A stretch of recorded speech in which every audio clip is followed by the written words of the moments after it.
আজ 10 বছর পর বাড়ি ফিরছি। 10 বছর আগে ছিলাম একটা অপদার্থ ছেলে, যার ছিল না কোনো মেধা, ছিল না পড়ার প্রতি মনোযোগ এবং ছিল না টাকা পয়সা। বলতে গেলে ছেলেটি সব দিক দিয়ে জিরো।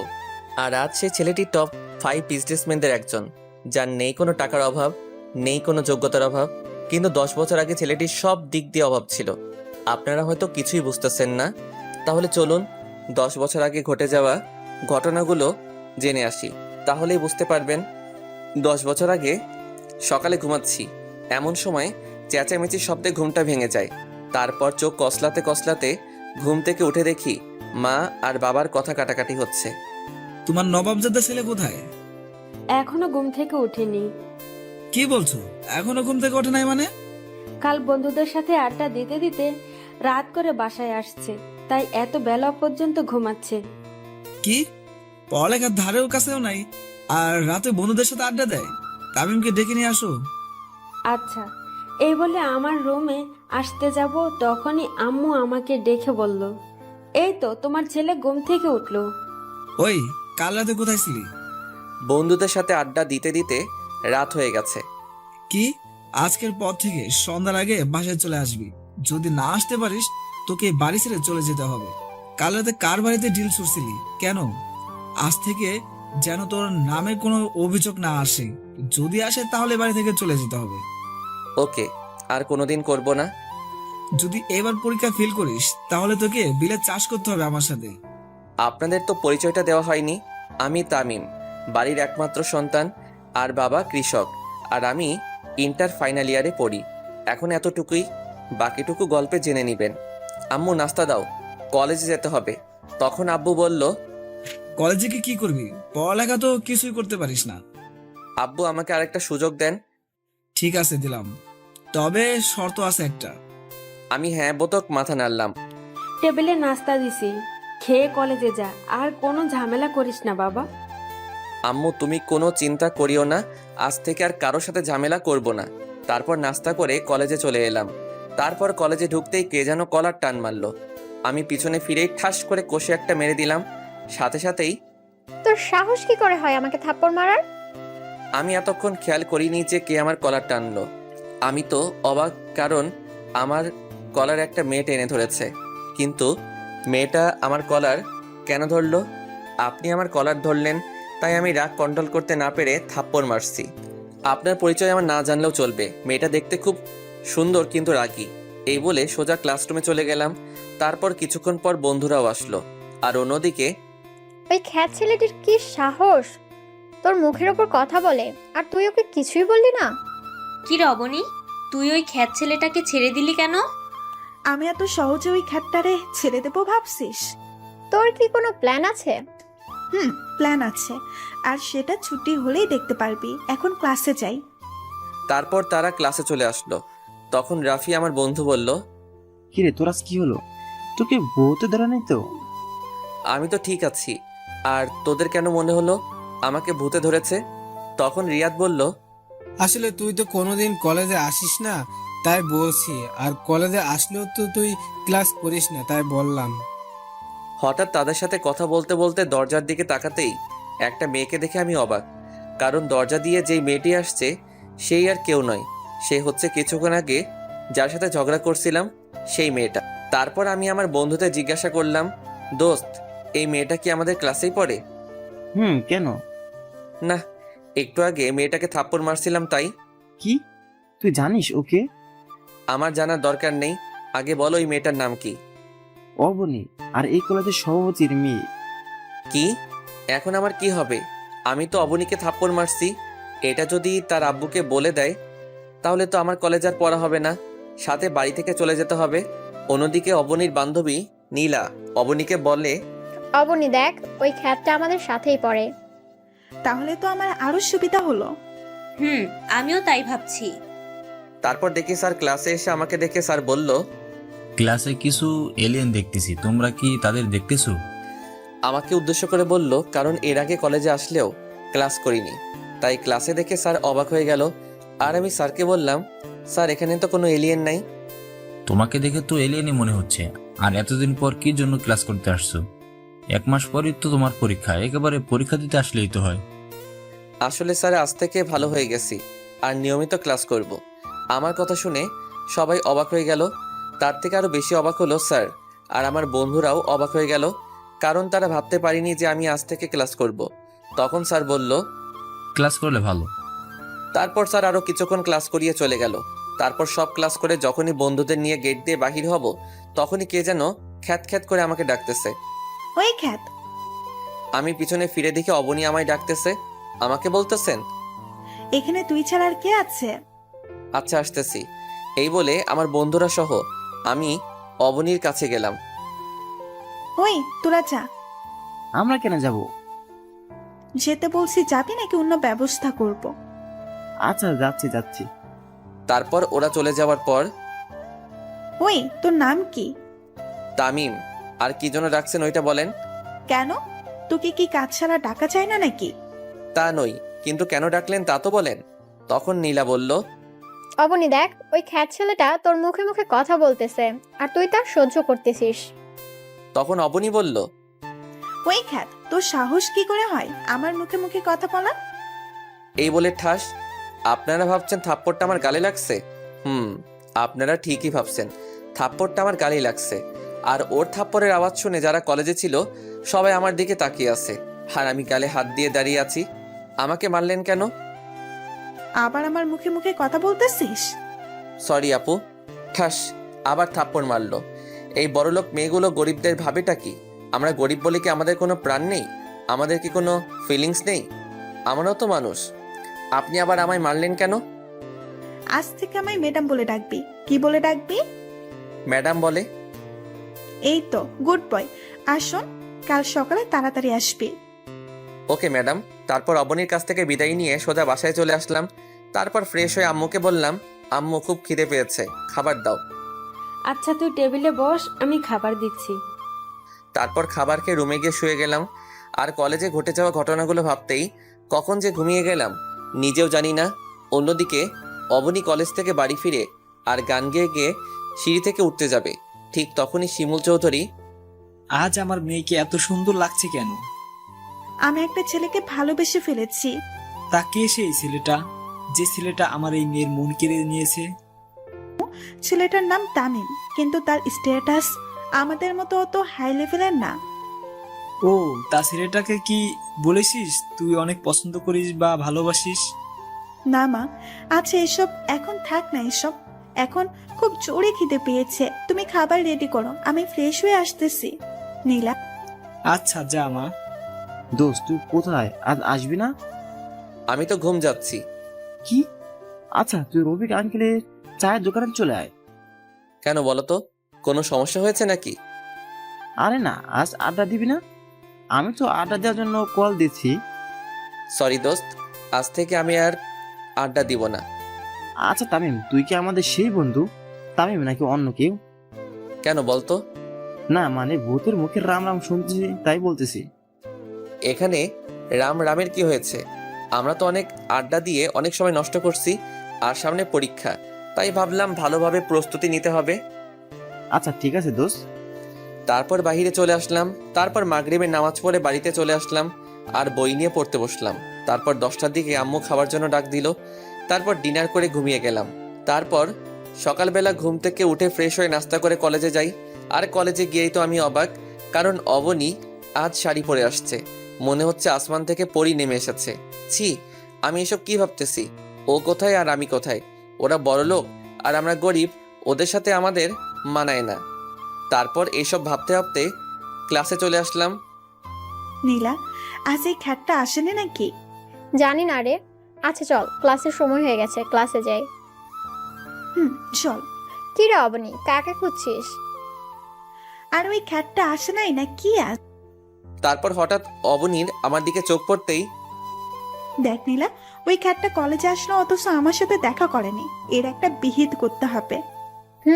আজ ওর একটা বিহিত করতেই হবে। ক্লাস ছুটি হোক, তারপর দেখাচ্ছি। আমি ক্লাসে এসে বন্ধুদের পাশে বসে গেলাম।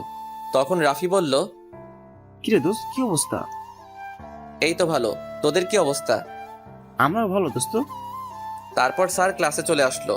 তারপর স্যার কিছু নোট লিখে দিলেন আর বললেন, আচ্ছা কাল তোমাদের এই বিষয়ের উপর ক্লাস টেস্ট নেওয়া হবে, তাই সবাই ভালোভাবে প্রস্তুতি নাও। তারপর স্যার আরও কিছুক্ষণ ক্লাস করে চলে গেলেন। তারপর একে একে সব ক্লাস করে চলে আসতে যাব, তখন দেখি অবনী গেটের ওইখানে দাঁড়িয়ে আছে। আমি অবনীকে না দেখার ভান করে চলে যেতে যাব, তখনই ওই ক্যাট, তোকে সকালে আমার সাথে দেখা করতে বলেছিলাম না? সরি, আসলে ভুলে গেছিলাম। কাল সকালে আসার পর আমার সাথে দেখা করে তারপর ক্লাস করতে যাবি। আচ্ছা এখন তুই যেতে পারিস। আচ্ছা যাচ্ছি। এই বলে বন্ধুদেরকে নিয়ে চলে আসলাম। মাঝপথে রিয়াদ বলল, আচ্ছা দোস্ত, ওই অবনী তোর পিছনে এইভাবে লেগে আছে কেন? তখন রাফি বলল, ওই দিন অবনীকে তামিম থাপ্পড় মারলো না, মনে হয় ওইটার বদলা নেওয়ার প্ল্যান করতেছে। এই রে, এরা কিভাবে জানলো আমি অবনীকে থাপ্পড় মারছি? সত্যি তুই অবনীকে থাপ্পড় মারছিস? তাহলে তো তুই শেষ। আরে এমনি ভয়ে ভয়ে আছি, আর তুই সেইখানে আরো ভয় দেখাচ্ছিস।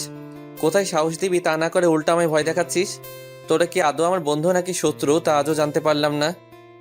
দোস্ত ওসব বাদ দে তো, কাল যে টেস্ট পরীক্ষা হবে তা নিয়ে কিছু ভাবছিস? যা হবে কাল দেখা যাবে। আচ্ছা চলি দোস্ত, আর ভালোভাবে প্রস্তুতি নিস। ওদের সাথে কথা বলতে বলতে বাড়িতে চলে আসলাম। বাড়িতে ঢুকে মাকে বললাম, আম্মু খুব খিদে পেয়েছে, খাবার দাও। আচ্ছা তুই ফ্রেশ হয়ে আয়, আমি টেবিলে খাবার দিচ্ছি। তারপর আমি ফ্রেশ হতে চলে গেলাম। অবনী, তুই এই খ্যাতটাকে সবসময় এভাবে ছেড়ে দিস কেন?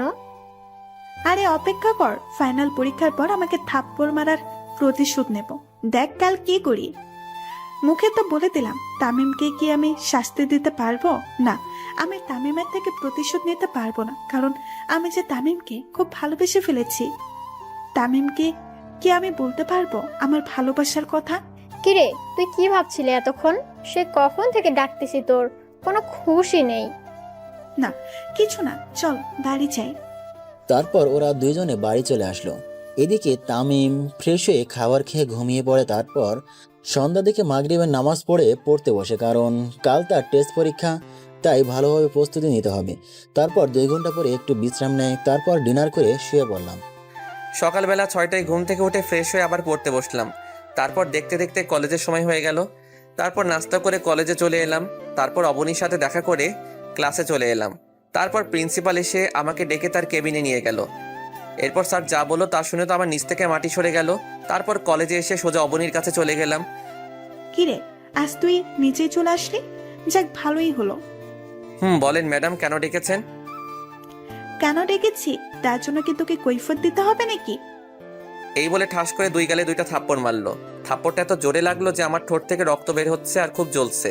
তবু সহ্য করে থাকলাম, কারণ এখন কিছু বললে হিতে বিপরীত হতে হবে, তার চেয়ে চুপ করে থাকি। যা তো এখান থেকে। তারপর আমি সোজা ক্লাসরুমে চলে আসলাম, আর আমি পকেট থেকে রুমালটা বের করে রক্ত মুছে আবার ঢুকিয়ে রাখলাম। তারপর আমার বন্ধুরা চলে এলো। তারপর বন্ধুদের সাথে একটু কথা বললাম। অন্যদিকে অবনী ভাবতেছে, না, তামিমকে এভাবে মারাটা ঠিক হয়নি। ধুর, এখন কি তামিমকে ভালোবাসার কথা বললে তো আমাকে মেনে নিবে না। তামিম তো আমাকে মেনে নিবে না, কারণ আজ আমি যা অন্যায় করলাম তার জন্য তামিম আমাকে ক্ষমা নাও করতে পারে। এখন কি করি?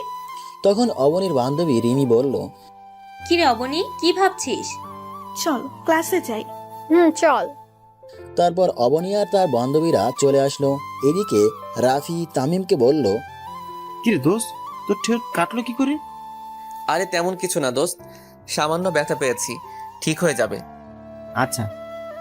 রাফির সাথে কথা বলতেছি, তখন স্যার ক্লাসে চলে আসলো। স্যার ক্লাসে ঢোকার সাথে সাথে প্রিন্সিপালও ক্লাসে ঢুকলো আর বলল, তোমাদের মধ্যে তামিমকে? জি স্যার, আমি। তুমি আমার কেবিনে এসো। আচ্ছা স্যার। তারপর আমি প্রিন্সিপালের কেবিনে গেলাম। সেখানে গিয়ে দেখি কলেজের সভাপতিও আছে, সাথে আমার আব্বুও।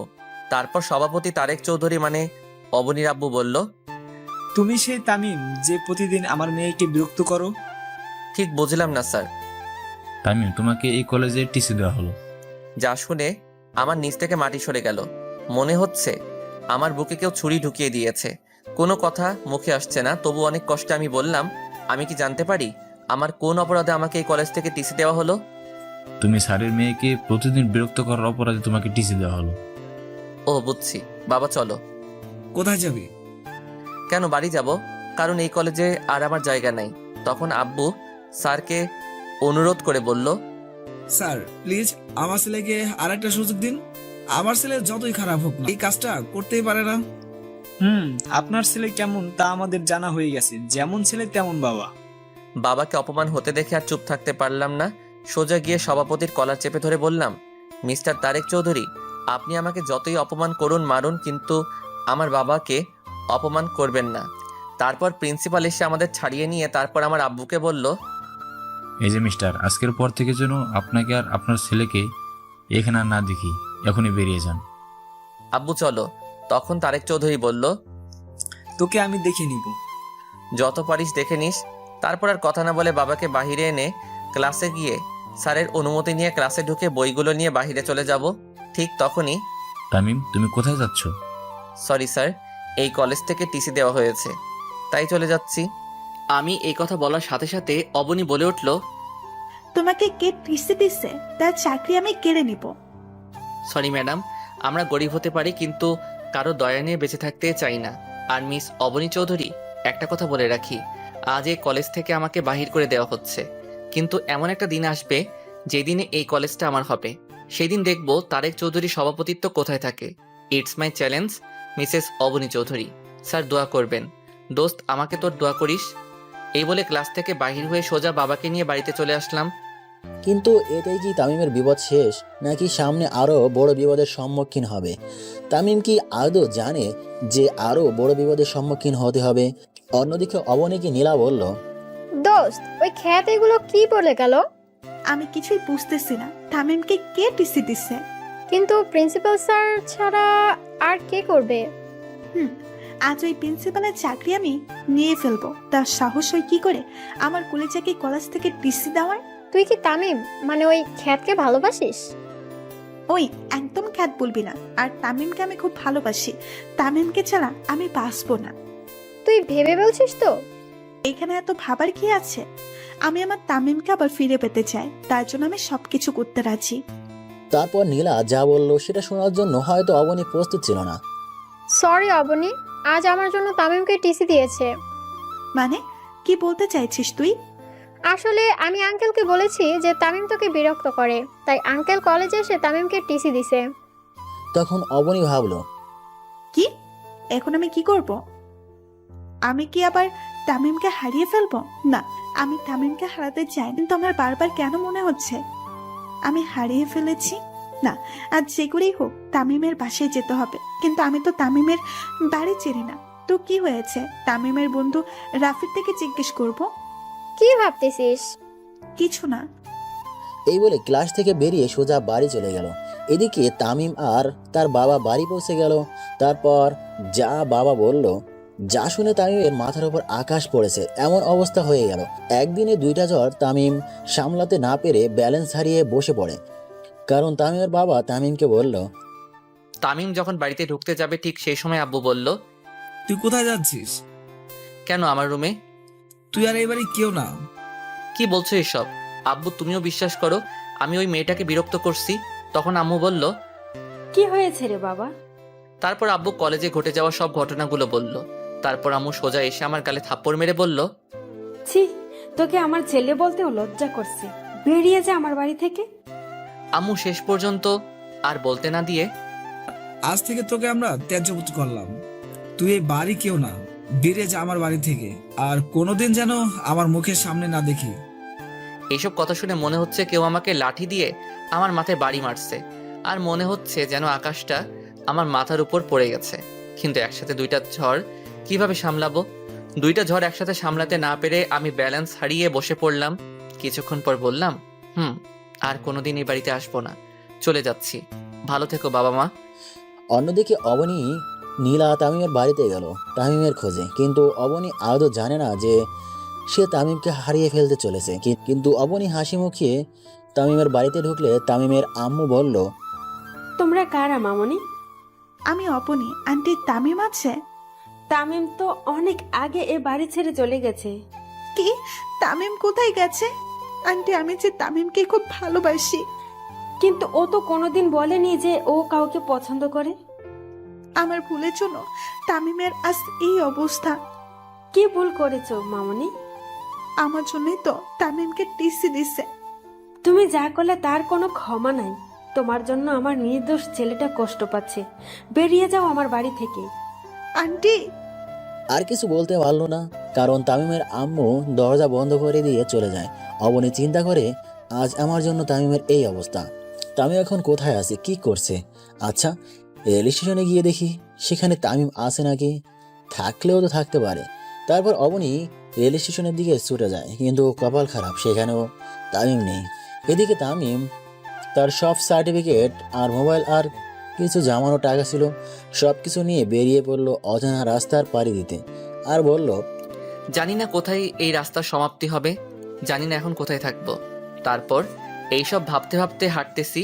তারপর রেল স্টেশনে গিয়ে ট্রেনের জন্য অপেক্ষা করলাম। অবশেষে অপেক্ষার সমাপ্তি ঘটে। স্টেশনে ঢাকাগামী ট্রেনটাতে উঠে পড়লাম। তারপর ট্রেনটা নিজের মতো করে চলতে লাগলো, আর আমি বাহিরের দৃশ্য উপভোগ করতে লাগলাম। আর কিছুক্ষণ আগে ঘটে যাওয়া ঘটনাগুলো ভাবতেছি, কি থেকে কি হয়ে গেল। এটা তো হওয়ার ছিল না, কিন্তু যা হওয়ার তা তো হবেই, কারণ এটাই যে নিয়তির খেলা। নিয়তির খেলা হিসেবে আমাকে তো মেনে নিতেই হবে। এসব ভাবতেই নিজের অজান্তেই চোখে দিয়ে পানি চলে এলো। দেখতে দেখতে সন্ধ্যা হয়ে গেল। 8টার দিকে ট্রেনটা স্টেশনে থামলো। আমি স্টেশনে নেমে মোবাইল থেকে সিমটা খুলে ফেললাম আর নতুন সিম ঢুকিয়ে নিলাম। তারপর একটা দোকানে ঢুকে রাতের খাবারটা খেয়ে নিলাম। তারপর খাবার খেয়ে আবার আনমনে ফুটপাত দিয়ে হাঁটতেছি। রাতের অন্ধকারে জ্যোৎস্না চাঁদের আলোয় যেন রাস্তাটা যেন সৌন্দর্যের শোভা পেল। এইভাবে হাঁটতে হাঁটতে কিছু দূর গিয়ে মোবাইলটা হাতে নিয়ে দেখি 12টা বাজে, আর মোবাইলে দেখি 6% চার্জ আছে। তারপর আশেপাশে চেয়ে দেখি পুরো রাস্তা ফাঁকা, শুধু আমি একা রাস্তায় হাঁটতেছি আর জ্যোৎস্না রাতের সৌন্দর্য উপভোগ করতেছি। কিন্তু এই সৌন্দর্য যে এখন আর আমার ভালো লাগে না, কারণ আমি আমার প্রিয় দুইটা জিনিস যে হারিয়ে ফেললাম। কিন্তু কি করব, এইসব নিয়ে চিন্তা করে লাভ নেই। এখন আমার ক্যারিয়ার নিয়ে ভাবতেছি। হঠাৎ দেখে কয়েকজন ছেলে একটা লোকের সাথে ধস্তাধস্তি করতেছে। আমি বাধা দিতেই ওরা আমার পেটে ছুরি ঢুকিয়ে দিয়েই পালিয়ে যায়। এরপর আর কিছু মনে নেই। তারপর যখন চোখ খুললাম তখন দেখি যেই মানুষটাকে বাঁচাতে গিয়ে আমি আঘাত পেয়েছি, সেই লোকটি আর একটা মেয়ে আমার পাশে বসে আছে। হয়তো তার মেয়ে হবে। লোকটি আমার চোখ খুলতে দেখে বলল, তোমার এখন কেমন লাগছে? ভালো, কিন্তু একটু ব্যথা করছে। আস্তে আস্তে ঠিক হয়ে যাবে। আচ্ছা, তোমার নাম কি? তামিম। আর আপনি কে আঙ্কেল? আমি আরিফ চৌধুরী, চৌধুরী গ্রুপ অফ ইন্ডাস্ট্রিজের মালিক। আর ইনিকে? তখন মেয়েটি বলল, আমি মাইশা চৌধুরী। আচ্ছা, তোমার বাবা মার নাম্বারটা দাও। আর তুমি কোথায় থাকো? আমার তো কেউ নাই আঙ্কেল, আর আমি ঢাকায় কাল রাতে আসছি। কে বলেছে তোমার কেউ নেই? আজ থেকে তুমি আমাদের সাথেই থাকবে। না আঙ্কেল, আপনারা আমার জন্য অনেক করছেন। আপনাদের এই ঋণ আমি কোনোদিন শোধ করতে পারবো না। কিসের ঋণ? বাবার কাছে ছেলের ঋণ থাকে না। আজ থেকে তুমি আমাদের সাথেই থাকবে। না আঙ্কেল, এই আমাকে আর বলতে না দিয়ে আঙ্কেল বললেন, তোমাদের সাথে থাকবে ব্যাস, আমি আর কোনো কথা শুনতে চাই না। কিন্তু তখন মাইশা বলল, কোনো কিন্তু নয়, তুমি আমাদের সাথে থাকবে ব্যাস। ওনাদের জোরাজোরিতে আমি ওনাদের সাথে যেতে রাজি হলাম।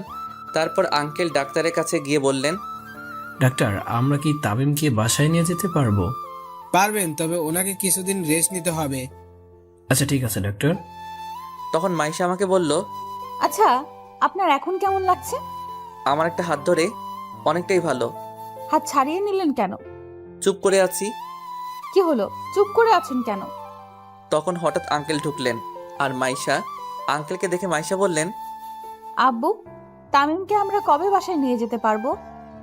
আজই নিয়ে যেতে পারবো। সত্যি বাবা, আজই নিয়ে যেতে পারবো? সত্যি। কিন্তু বুঝলাম না এই মেয়েটার এত খুশি লাগছে কেন। এই মেয়েটার হাবভাব আমার ভালো ঠেকছে না। এসব ভাবছি তখনই আঙ্কেল বললেন, তাই তুমি রেডি হয়ে নাও। আমি পকেটে হাত দিয়ে দেখি মোবাইলটা নেই। তাই আমি আঙ্কেলকে বললাম, আঙ্কেল একটা কথা বলবো? বলো, অনুমতি নেওয়ার প্রয়োজন নেই। আমার মোবাইলটা। আর বলতে না দিয়ে এই নাও। আমি মোবাইলটা হাতে নিতেই অবাক হয়ে যাই, কারণ 100% চার্জ আছে। সাথে থেকে আমার মোবাইলের ওয়ালপেপারে মাইশার পিক, কিন্তু ওর পিক আমার মোবাইলে। ওর পিক দিল কেন? আমি মাইশার দিকে তাকাতেই দেখি মাইশা চুপি চুপি হাসতেছে, কিন্তু আমার মাথায় কিছুই ঢুকতেছে না। এই মেয়ের মতলবটা কি? আমি আর কিছু না ভেবে আঙ্কেলকে বললাম, আঙ্কেল আমি রেডি। বলে উঠতেই পেটের ব্যথায় পড়ে যেতেই মাইশা আমাকে ধরে ফেললো। তখন আঙ্কেল বলল, মাইশা, ওকে নিয়ে গাড়িতে অপেক্ষা কর, আমি বিল মিটে আসছি। ওকে আব্বু। তারপর মাইশা আমাকে ধরে নিচে নেমে এলেন আর গাড়িতে বসালেন। কিছুক্ষণ পর আঙ্কেল চলে এলো। আঙ্কেল গাড়িতে উঠে ড্রাইভারকে বললেন। ড্রাইভার গাড়ি চালাও। ড্রাইভার গাড়ি স্টার্ট দিয়ে আপন মনে চালাতে লাগলেন। কিছু তো যাওয়ার পর গাড়ি একটা বাড়ির সামনে থামলো আর মাইশা আমাকে ধরে বাড়ির ভিতর নিয়ে গেল। তারপর একটা রুমে নিয়ে গিয়ে বসালো। তারপর মাইশা বাহিরে চলে গেল আর আমি খাটে বসে এদিক ওদিক চোখ বোলাতে লাগলাম। রুমটা খুব সুন্দর করে গোছানো আর চারিদিকে মাইশার ছবি লাগানো। তার মানে এটা মাইশার রুম, কিন্তু মাইশা আমাকে ও রুমে আনলো কেন? এইসব ভাবতেছি, হঠাৎ মাথা ব্যথা করছে, তাই শুয়ে পড়লাম আর বাবা মায়ের কথা ভাবতেছি। হঠাৎ খেয়াল করলাম চোখ থেকে পানি ঝরছে। বাবা মায়ের কথা ভাবতে ভাবতে কখন যে ঘুমিয়ে পড়লাম নিজেও জানি না।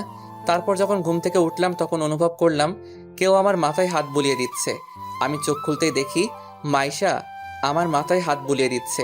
আমি চোখ খুলতে দেখে মাইশা হাত সরিয়ে বলল, ও ঘুম থেকে উঠেছেন?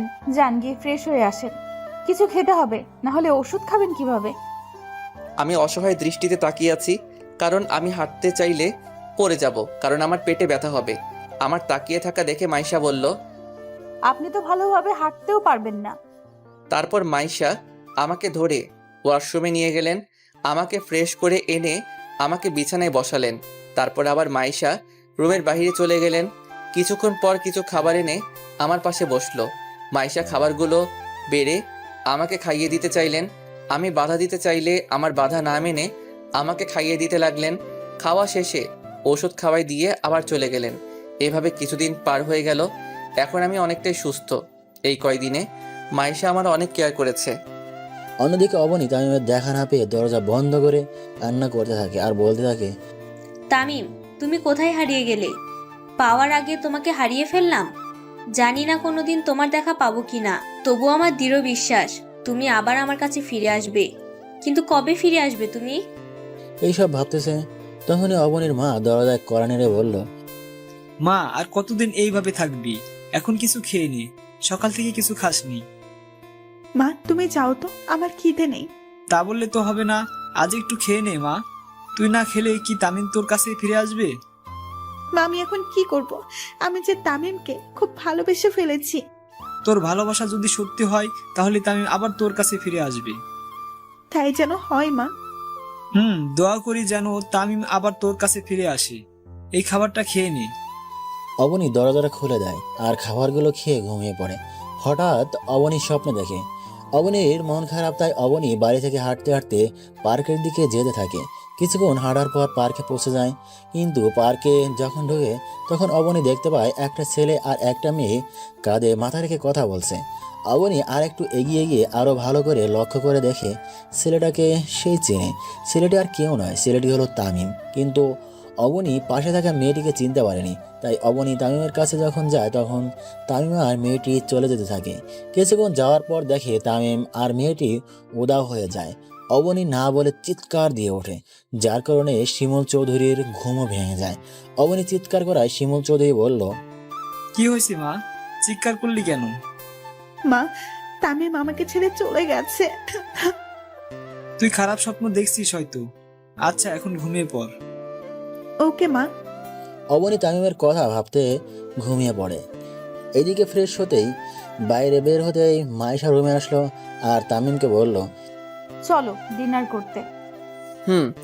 আপনি যান, আমি আসতেছি। মাইশা চলে গেল। আমিও কিছুক্ষণ পর নিচে এলাম। নিচে এসে চেয়ারে বসলাম। তারপর মাইশা প্লেটে খাবার বেড়ে দিল। আমি খেতে লাগলাম। খাওয়ার মাঝখানে আঙ্কেল বলে উঠল, তামিম, তোমার এখন কেমন লাগছে? আঙ্কেল পুরোপুরি ভালো। তুমি কোন ইয়ারে পড়ো? ইন্টারের ফাইনাল ইয়ারের পরীক্ষা দিব, কিন্তু দিতে পারিনি। কাল তোমাকে মাইশার কলেজে ভর্তি করে দেব। আচ্ছা ঠিক আছে আঙ্কেল। তোমার সার্টিফিকেটগুলো আছে তোমার সাথে? আছে। মাইশা, তাহলে কাল তামিমকে নিয়ে ভর্তি করে দিস।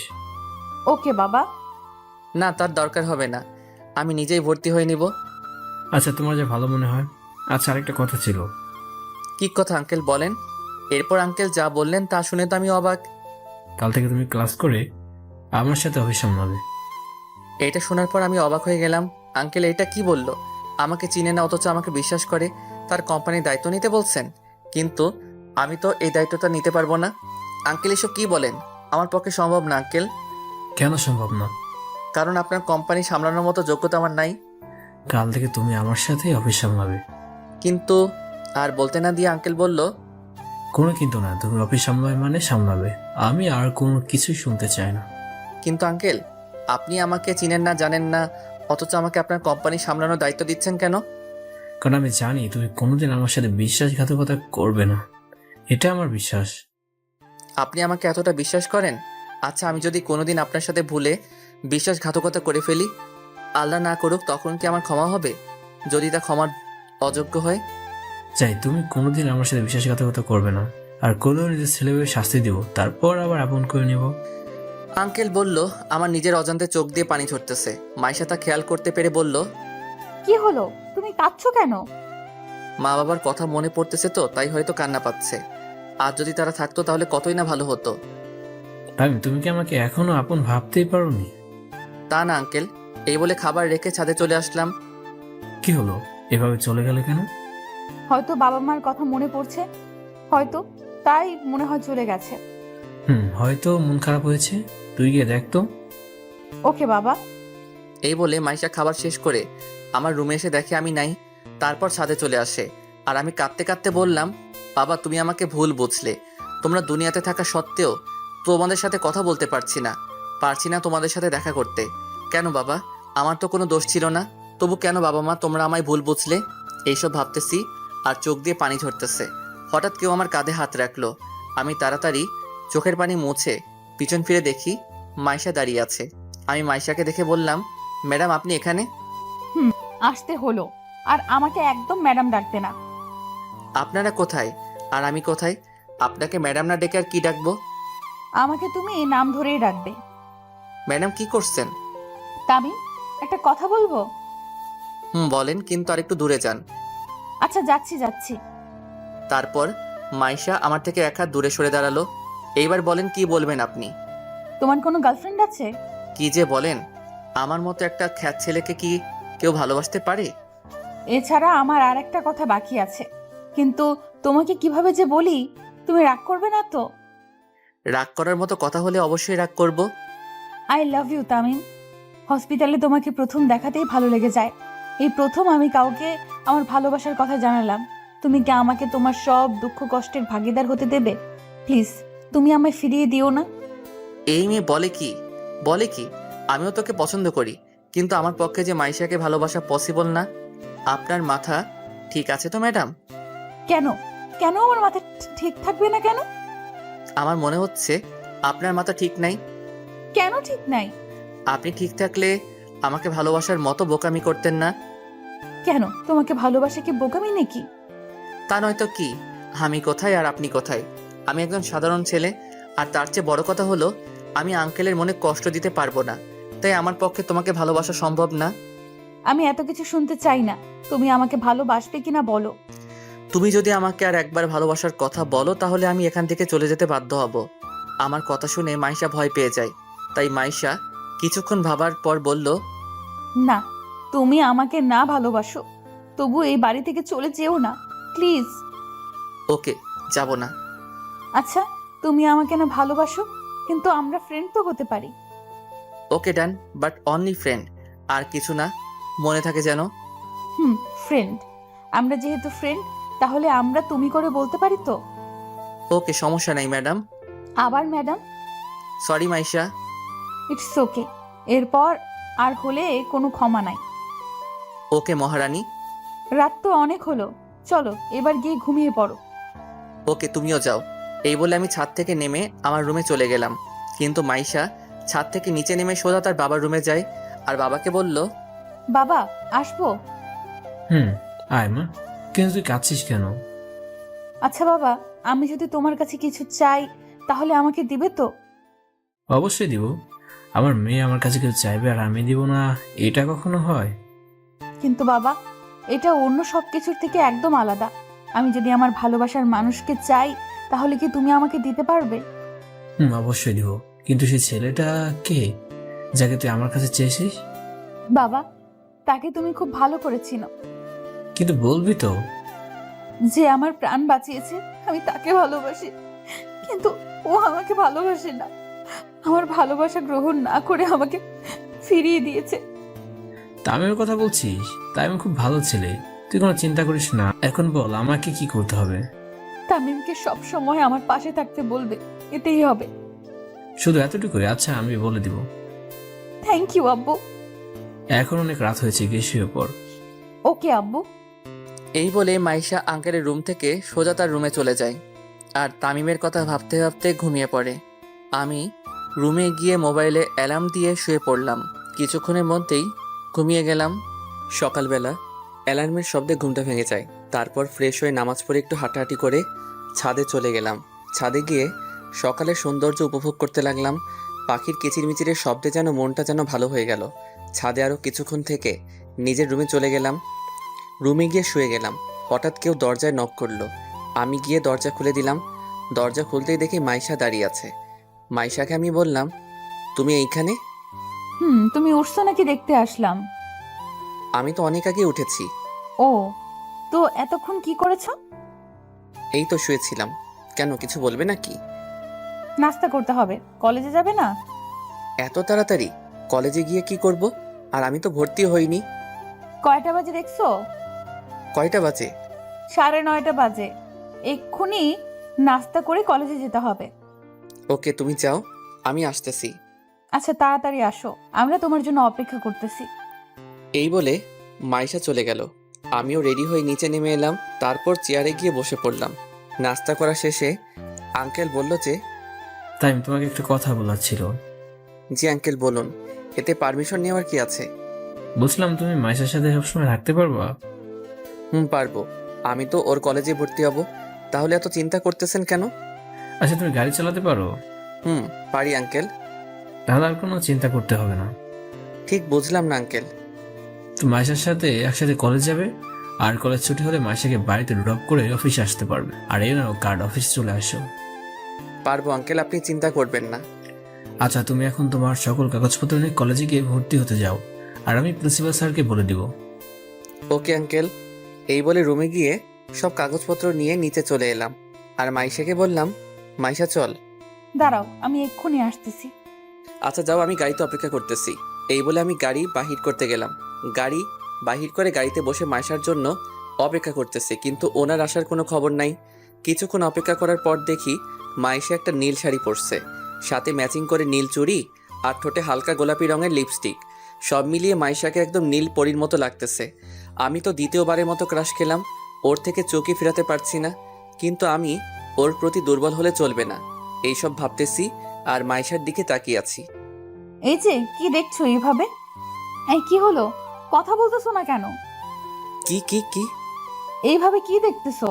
কই কিছু না তো। শাড়িতে আমায় কেমন লাগছে? এই প্রথম পরলাম। একদম পেতনির মতো লাগতেছে। কি, আমি পেতনি? আচ্ছা এইসব কথা থাক, কলেজে যাওয়া যাক। চলো। তারপর গাড়ি ড্রাইভ করে কলেজে চলে আসলাম। আমি মাইশাকে ক্লাসরুমে চলে যেতে বলে সোজা প্রিন্সিপালের রুমে চলে গেলাম আর বললাম, স্যার আসতে পারি? Yes, come in. আমি রুমে ঢুকলাম আর প্রিন্সিপাল স্যার বলল, কি জন্য আসছো? ভর্তি হতে আসছি স্যার। কোন বর্ষে? ফাইনাল ইয়ারে। কি, আর 1 মাস পর তোমাদের পরীক্ষা আর তুমি এখন ভর্তি হতে আসছো? আগের কলেজ থেকে টিসি দিছে, তাই পড়তে পারিনি। তোমার কাগজপত্রগুলো দাও। আমি কাগজগুলো স্যারকে দিলাম। স্যার কিছুক্ষণ দেখে আমাকে বললেন, তোমাকে তাহলে রফিক পাঠাইছে? জি স্যার। আচ্ছা, একটা কথা বলো তো, তোমাকে আগের কলেজ থেকে কেন টিসি দিছে? স্যার, কলেজে ঘটে যাওয়া সকল ঘটনা বললাম। সভাপতির গা হাত তুলছে কেন? কারণ উনি আমার বাবার নামে গালি দিছে, তাই। যদি এই কলেজে এরকম করো তাহলে তোমার পড়ালেখা বন্ধ হয়ে যাবে। স্যার, এই ভুল দ্বিতীয়বার আর হবে না। তোমাকে কলেজে ভর্তি করাতে পারি, তবে একটা শর্ত আছে। কি শর্ত স্যার? আমি আপনার সকল শর্তে রাজি স্যার। তুমি কলেজে কোনো রকম মারামারি ঝগড়া করতে পারবে না। যে কোনো অবস্থাতে তুমি ঝগড়া করবে না। যদি করো তাহলে তোমাকে এই কলেজ থেকে টিসি দেওয়া হবে, এবং যাতে অন্য কলেজে না ভর্তি হতে পারো সেই ব্যবস্থা করা হবে। ওকে স্যার, আমার দ্বারা এই কলেজে কোনো ঝগড়া হবে না। ওকে, এখন ক্লাসে যাও আর ভালোভাবে লেখাপড়া করো। আর 1 মাস পর তোমাদের ফাইনাল পরীক্ষা। স্যার, আমি তো ফাইনাল ইয়ারের রুম চিনি না। এখান থেকে বাহির হয়ে নিচে নেমে অপর বিল্ডিং এর 2য় তলায় তোমাদের ক্লাসরুম। ধন্যবাদ স্যার। এই বলে প্রিন্সিপাল স্যারের রুম থেকে বাহির হয়ে সোজা ক্লাসে চলে গেলাম। ক্লাসে গিয়ে দেখি স্যার ক্লাস করাচ্ছেন। আমি স্যারকে বললাম, may I coming sir? Yes coming. তোমার নাম কি? তামিম, কলেজে নতুন আসছি। ওকে, সিটে গিয়ে বসো। আমি এদিক ওদিক তাকাতে লাগলাম, কিন্তু কোথাও জায়গা খালি নাই। আমি একটু এগোতেই একটা মেয়ে আমাকে তার পাশে বসতে বলল। আমি আর কোনো উপায় না পেয়ে তার পাশে বসলাম। স্যার কিছু নোট লিখে দিছেন, সেইগুলো তুলে নিলাম। স্যার ক্লাস করিয়ে চলে গেলেন। স্যার ক্লাস করিয়ে চলে গেলে আমার পাশে থাকা মেয়েটি বলল, হাই, আমি সুমাইয়া। আপনি? জি আমি তামিম। আচ্ছা, আমরা কি ফ্রেন্ড হতে পারি? সরি না। এরই মধ্যে স্যার ক্লাসে চলে আসলো, তবু এই মেয়ের বকবকানি বন্ধ হচ্ছে না। কেন? নিজেকে কি মনে করেন? একটা মেয়ে নিজ থেকে আপনাকে ফ্রেন্ড হওয়ার অফার করতেছেন বলে কি সেলিব্রিটি হয়ে গেছেন নাকি? আচ্ছা ফ্রেন্ড, এখন একটু চুপ থাকুন, স্যার ক্লাস করাচ্ছে, দেখতেছেন না নাকি? ওকে, চুপ থাকলাম। আচ্ছা, আমরা যখন ফ্রেন্ড, তো তুমি করে বলা যায় না? যা ইচ্ছা বলেন, তবু কথা একটু কম বলেন। ওকে, আর কথা বলবো না। একে একে সব ক্লাস করে বাইরে এসে গাড়ির পাশে মাইশার জন্য অপেক্ষা করতেছি, কিন্তু এখনো আসতেছে না কেন? কিছুক্ষণ পর দেখি সুমাইয়া আর মাইশা একসাথে বাহির হচ্ছে। তারপর মাইশা এসে বলল, সুমাইয়াও আছে, এই মেয়েটা এখানে কেন? চলো তামিম, একটা রেস্টুরেন্টে যাই। রেস্টুরেন্টে কেন? আমার খুব খিদা লাগছে। এত কথা না বলে তাড়াতাড়ি গাড়িতে উঠে রেস্টুরেন্টে চলো। Okay madam. এই সুমাইয়া, গাড়িতে ওঠ। উনি যাবেন নাকি? কেন, তোমার কোনো সমস্যা নাকি? না, আমার কেন সমস্যা হবে? এই মেয়েটা তো মেয়ে না, যেন একটা রাক্ষসী, কথা শুরু করলে আর বন্ধ হয় না। কি বলছো বিড়বিড় করে? কই কিছু না তো। তাহলে গাড়ি স্টার্ট দাও আর তাড়াতাড়ি চলো। ওকে। আমি গাড়িতে উঠে গাড়ি ড্রাইভ করে সোজা একটা রেস্টুরেন্টে চলে আসলাম। তারপর একটা স্পেশাল কেবিনে বসলাম। তখন সুমাইয়াকে মাইশা বলল, কি খাবি, অর্ডার দে। তুই অর্ডার দে না। তামিম, তুমি কি খাবে? তোমরা যা খাবে আমিও তা খাবো। ওকে, ঠিক আছে, আমি অর্ডার দিচ্ছি। দে। ওয়েটার, ওয়েটার, একটু এদিকে এসো। জি ম্যাম, বলুন কি খাবেন? এই খাবারগুলো নিয়ে আসো। Okay madam. ওয়েটার খাবার আনতে চলে গেল।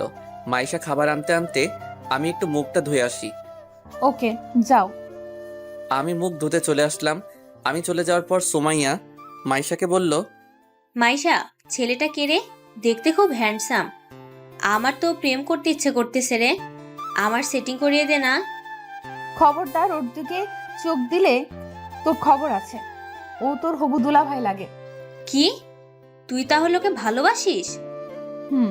খুব ভালোবাসি। আব্বু বলছে খুব তাড়াতাড়ি আমাদের বিয়ে দিবে। তোর কপাল খুব ভালো রে। কেন? কারণ এমন একটা হ্যান্ডসাম বর পাইছোস। আমি খুব খুশি। আমি তামিমকে খুব ভালোবাসি। এরই মধ্যে খাবার চলে আসলো। আমিও মুখ ধুয়ে চলে আসলাম। আমাকে আসতে দেখে ওরা দুইজনেই চুপ হয়ে গেল। আমি গিয়ে বসে পড়লাম। তারপর খাওয়া শেষে বিল দিয়ে মাইশাকে আর সুমাইয়াকে ড্রপ করে দিয়ে আঙ্কেলের অফিসের দিকে রওনা দিলাম। কিছুক্ষণ ড্রাইভ করার পর আঙ্কেলের দেওয়া ঠিকানায় পৌঁছে গেলাম। আমি গাড়ি থেকে নেমে দেখি অনেক বড় একটা কোম্পানি, আনুমানিক 16 তলা হবে। কাল্পনিক, সো এটা নিয়ে ট্রল করবেন না। আমি এত বড় অফিস দেখে অবাক হয়ে গেলাম। আমি লিফট দিয়ে 8 তলায় উঠে সামনের দিকে এগোতে লাগলাম। সামনে দেখি আঙ্কেলের কেবিন। আমি আঙ্কেলের কেবিনে নক করে বললাম, আসতে পারি আঙ্কেল? তাই তুমি ভিতরে আসো, চেয়ারে বসো। Okay uncle. আমি গিয়ে চেয়ারে বসে পড়লাম। তখন আঙ্কেল বলল, মাইশাকে বাড়িতে ড্রপ করে দিচ্ছ? আঙ্কেল। গুড। দুপুরে খাবার খেয়েছো? রেস্টুরেন্ট থেকে 2 জন খেয়ে নিয়েছি। ওকে, ভালো করেছো। চল। এই বলে আঙ্কেল কাকে যেন কল করলো আর বলল সব স্টাফদেরকে মিটিং রুমে যেতে। কিছুক্ষণ পর আঙ্কেল বলল, চলো মিটিং রুমে যাবো। Okay uncle. তারপর আঙ্কেল আমাকে একটা রুমের সামনে আনলো আর দরজা খুলে ভিতরে ঢুকে দেখলাম অনেক বড় একটা রুম, যার মধ্যে অফিসের সব এমপ্লয়ি উপস্থিত রয়েছে।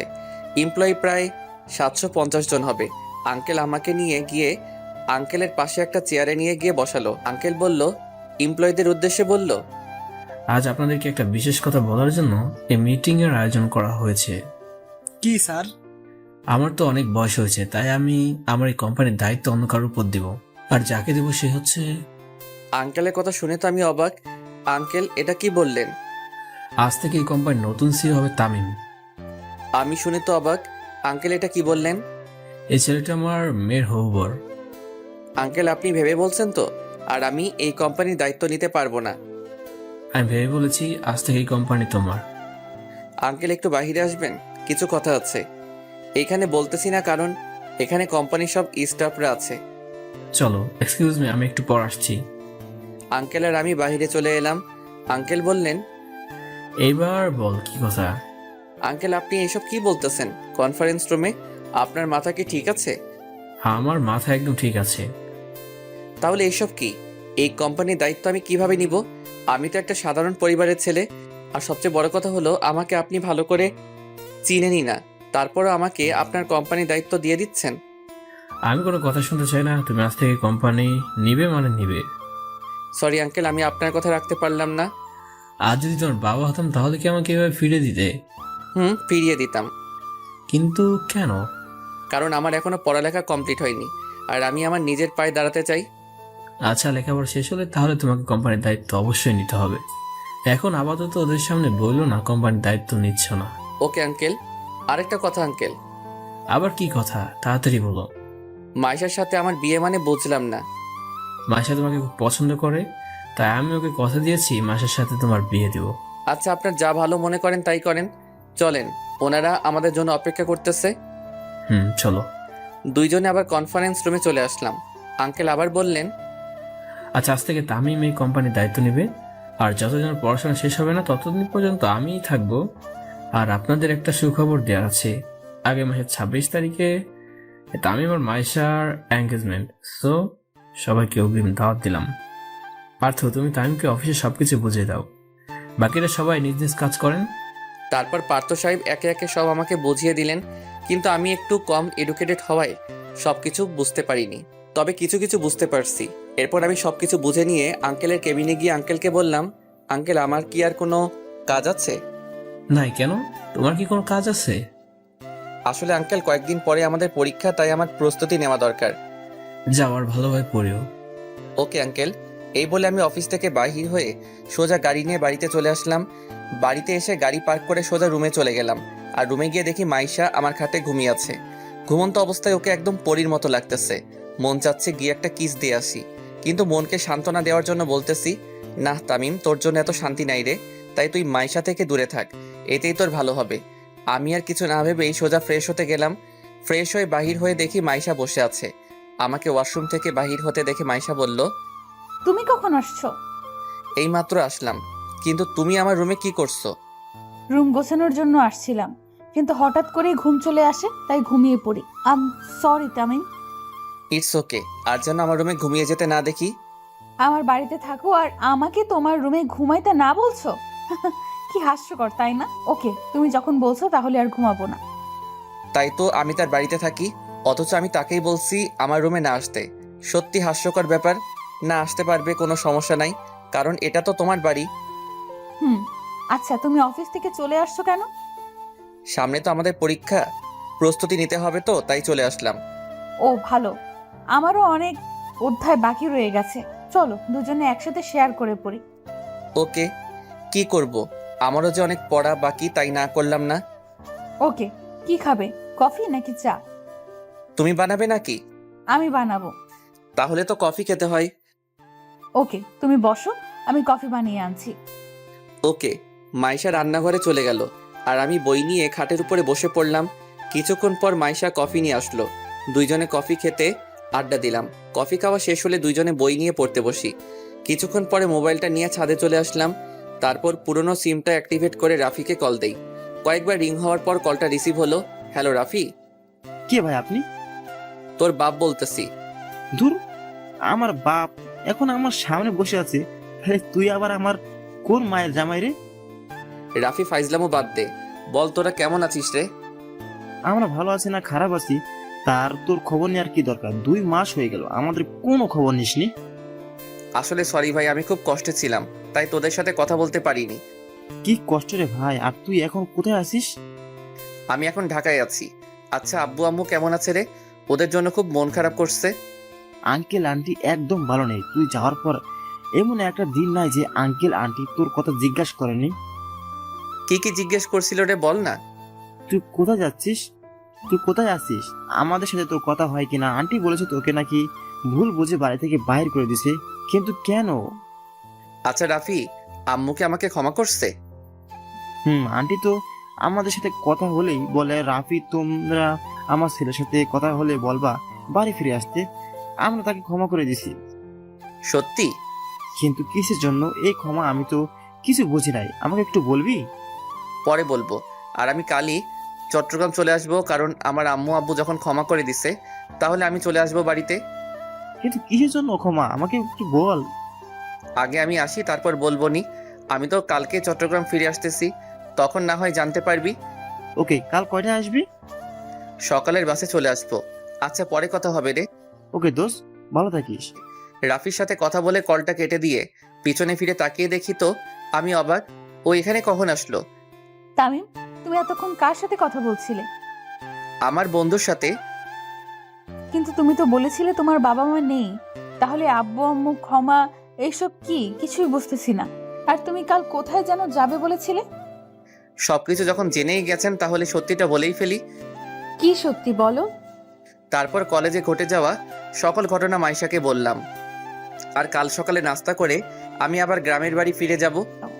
কাল কেন? একবারে পরীক্ষা দিয়ে যাও, কারণ পরীক্ষার তো আর বেশি দিন নাই। তাই ওকে, পরীক্ষা দিয়েই যাব, কারণ পরীক্ষা দিতে না পারলে পরবর্তীতে আবার একই ক্লাসে ভর্তি হওয়া অনেক লজ্জার ব্যাপার, তাই না করিনি। পরীক্ষা শেষ হলে তোমার সাথে আমিও যাব। সেটা পরে দেখা যাবে। এই বলে আমি ছাদ থেকে রুমে চলে আসলাম। তারপর কিছুক্ষণ ফেসবুকিং করলাম আর গল্প পোস্ট করলাম। যখনই অফলাইন হতে যাব তখনই সুমাইয়ার আইডি থেকে মেসেজ আসলো। হাই। হ্যালো, কেমন আছিস? ভালো, তুমি? আমিও ভালো। কি করতেছিস? বসে আছি, তুমি? আমিও বসে আছি। আচ্ছা তামিম, একটা প্রশ্ন করব। কর। তুমি কোন ইয়ারে পড়ো? ফাইনাল ইয়ারে। তুই? সত্যি তুমি ফাইনাল ইয়ারে? আমি ফাইনাল ইয়ারে। কোন কলেজে পড়ো? ঢাকা কলেজে। তামিম, তোমার একটা পিক দাও তো। কেন? তোমাকে চেনা চেনা লাগতেছে তাই। কেন বলতো? পিক দিবা কিনা বলো। ওকে ওয়েট, একটু পর আমার একটা ছবি দিলাম। ছবি দেওয়ার সাথে সাথে সুমাইয়া বলল, তামিম, তুমি আমাকে কোনোদিন দেখছো? না তো, কেন? আজকে মাইশার সাথে আমিই ছিলাম। কি তুই? হুম। আরও কিছুক্ষণ কথা বলে অফলাইন হয়ে গেলাম। এইভাবে কেটে গেল কয়েকটা দিন। আর 2 দিন পর আমাদের পরীক্ষা, তাই ভালোভাবে প্রস্তুতি নিতে হবে। তাই আর কোনো সময় নষ্ট না করে সব সময় বই নিয়ে ব্যস্ত থাকি। পরীক্ষার দিন। তামিম, তাড়াতাড়ি রেডি হও। ওকে দাঁড়াও, আমি আসতেছি। এরপর রেডি হয়ে কলেজে চলে গেলাম। ওয়ার্নিং বেল দিয়ে দিল, তাই পরীক্ষার হলে ঢুকে পড়লাম। স্যার প্রশ্ন দিয়ে গেল, কিন্তু প্রশ্ন এত সহজ যে 2 ঘন্টার জায়গায় 50 মিনিটে শেষ করে ফেলছি। এইভাবে একে একে সব পরীক্ষা দিয়ে ফেলছি। সব পরীক্ষা মোটামুটি ভালো হয়েছে। আজ পরীক্ষা শেষ দিন, শেষ পরীক্ষাটাও দিয়ে ফেললাম। এখন আমাকে চট্টগ্রাম ফিরতে হবে, তা আঙ্কেলকে বলা দরকার। তাই পরীক্ষা দিয়ে সোজা মাইশাকে নিয়ে বাড়ি চলে আসলাম রাতে। আঙ্কেল, একটা কথা বলার ছিল। বলো। সকালে চট্টগ্রাম যাবে আর কি, ওকে, কোনো সমস্যা নেই। আপনি জানলেন কি করে? মাইশা বলেছে আর বাড়ি যাবা। ঠিক আছে, তবে আসার সময় রিয়ানদেরও নিয়ে আসবা।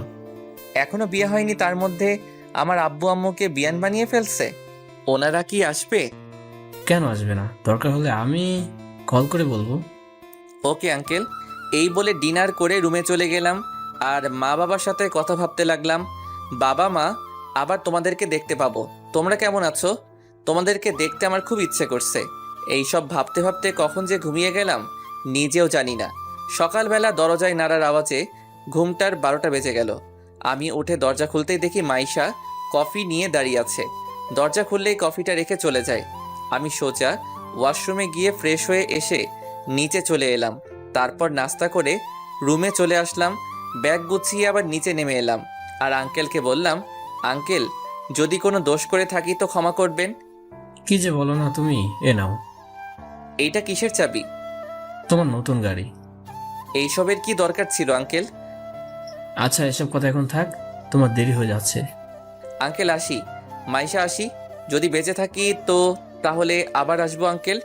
এই বলে গাড়ি নিয়ে গেট দিয়ে বের হয়ে যখনই মেইন রোডে উঠতে যাব, ঠিক তখনই ট্রাকের সাথে আমার গাড়ির অ্যাক্সিডেন্ট হয়ে যায়। কি ভাবছেন গল্প শেষ হয়ে গেল? তাহলে ভুল ভাবছেন, কারণ গল্পের সিজন 2 আসতে চলেছে। সো সবাই সিজন 2 এর জন্য অপেক্ষা করুন আর আমাদের চ্যানেলটি সাবস্ক্রাইব করে রাখুন। ধন্যবাদ। আমি গাড়ি থেকে ছিটকে দূরে পড়ে যাই আর একটা পিলারের সাথে বাড়ি খাই। তারপর আর কিছু মনে নেই। আফটার 5 মান্থস, 5 মাস পর ডক্টর, তামিম এখন কেমন আছে? উনি এখন অনেকটাই বিপদমুক্ত। তামিম এতদিন কোথায় ছিলেন? আজ হঠাৎ তার সেন্স ফিরে আসে, তাই ওনাকে ঘুমের ওষুধ দিয়ে হালকা ট্রিটমেন্ট করি। এই বলে মাইশা তামিমকে দেখতে তামিমের কেবিনে যায়। মাইশা দেখে তামিম শুয়ে আছে। মাইশা ডাক্তারকে বলল, ডক্টর, তামিমের কখন জ্ঞান ফিরবে? 1 ঘন্টা পরে তামিমের জ্ঞান ফিরবে, তার চেয়ে বেশিও লাগতে পারে। কিন্তু তামিমের জ্ঞান ফেরার পর ওনাকে কোনো প্রশ্ন করবেন না, কারণ এতে পেশেন্টের ক্ষতি হতে পারে। ওকে ডাক্তার। আপনি তাহলে এখানে বসেন। ডাক্তার চলে গেল আর মাইশা তামিমের মাথায় হাত বুলিয়ে দিচ্ছে আর তামিমের দিকে তাকিয়ে আছে আর বলতেছে, তামিম, তুমি কি জানো না আমি তোমাকে কতটা ভালোবাসি? জানো তোমার যদি কিছু হয়ে যায় তাহলে আমি কি নিয়ে বাঁচবো? তামিম, তোমাকে যে খুব বেশি ভালোবেসে ফেলেছি, তোমাকে ছাড়া যে আমি এক মুহূর্তও থাকতে পারি না। এইভাবে কিছুক্ষণ থাকার পর মাইশার চোখে ঘুম আসছে। তাই মাইশা ঘড়ির দিকে তাকিয়ে দেখে বিকেল 3টা বাজে। মাইশা তামিমের হাতের উপর মাথা দিয়ে শুয়ে পড়ে। হঠাৎ কারো হাত নড়াচড়ার কারণে মাইশার ঘুম ভেঙে যায়। মাইশা চোখ খুলে দেখে তামিমের হুঁশ ফিরেছে আর তামিম বলতেছে, আমি এখন কোথায়? আমাকে তুমি বলে কেন ডাকতেছেন? তোমার নাম তামিম, তাই তোমাকে তামিম বলে ডাকতেছি। আমাকে তামিম বলে কেন ডাকতেছেন? আমার নাম তামিম, কিন্তু আপনাকে তো আমি চিনি না। আপনি কে আর আমি বা কে? মাইশা তামিমের এই ব্যবহার মেনে নিতে না পেরে ডাক্তারকে ডাক দিল। Doctor, doctor. ডাক্তার তামিমের কেবিনে ছুটে আসে। কি হয়েছে ম্যাম? তামিম আমাকে চিনতে পারছে না কেন? নিশ্চুপ। কি হলো ডাক্তার, কিছু বলছেন না কেন? যেটা ভেবেছিলাম সেটাই হয়েছে। কি ডক্টর, তামিমের কি হয়েছে? আসলে মাথায় খুব আঘাত লাগায় ওনার স্মৃতি হারিয়ে গেছে। ডাক্তারের কথা শুনে ইতি চমকে যায়। আসলে ওই দিন যখন অ্যাক্সিডেন্ট করি তখন ট্রাকের ধাক্কায় আমি গাড়ি থেকে বাহিরে পড়ে একটা পিলারের সাথে আমার মাথায় আঘাত লাগে। এরপর অ্যাক্সিডেন্টের কিছু সময় পর যখন মাইশা তাদের বাড়ির বাগানে যেতে লাগলো তখন দেখতে পেল তাদের বাড়ির সামনে কিছু লোক জড়ো হয়ে আছে। তাই মাইশা ওইখানে গিয়ে দেখে তামিমের অ্যাক্সিডেন্ট হয়েছে। আমার অ্যাক্সিডেন্ট হয়েছে দেখে মাইশা তার আব্বুকে তাড়াতাড়ি ডাকতে চায়। আঙ্কেল মাইশাকে হাঁপাতে দেখে বলল, কিরে মা, তুই এভাবে হাঁপাচ্ছিস কেন? বাবা, তামিমের অ্যাক্সিডেন্ট হয়েছে। কি বলছিস? চল। চলুন 5 মাস আগে হয়ে যাওয়া ঘটনা শুনে আসি। এই বলে আঙ্কেল আর মাইশা অ্যাক্সিডেন্ট প্লেস চলে আসে আর তামিমকে গাড়িতে তুলে হসপিটালে নিয়ে যায়। কিন্তু ডাক্তাররা তামিমকে ওটিতে নেওয়ার 1 ঘন্টা পর তামিমের ট্রিটমেন্ট করে যখন কিছুই হচ্ছে না দেখে ডাক্তাররা জবাব দিল, সরি মিস্টার রফিক, ওনাকে ইমিডিয়েটলি সিঙ্গাপুর হসপিটালে নিয়ে যেতে না পারলে তামিমকে বাঁচানো সম্ভব না। কিন্তু এত তাড়াতাড়ি ফ্লাইট কোথায় পাবো? আমরা জানি না, আপনাকে দ্রুত পেশেন্টকে সিঙ্গাপুর নিয়ে যেতে হবে। ওকে ডাক্তার, তাহলে আমি তামিমকে একটা অ্যাম্বুলেন্সে শিফট করে দেন, আর এখন তামিমকে সিঙ্গাপুরে নিয়ে চলে যাব। কিন্তু এত তাড়াতাড়ি কিভাবে যাব? ফ্লাইট রেডি হতে হতে তো 1 দিন লাগবে। আমাদের প্রাইভেট প্লেন করে চলে যাব। ওকে আব্বু। ডাক্তার, তামিম অ্যাম্বুলেন্সকে শিফট করে দেন।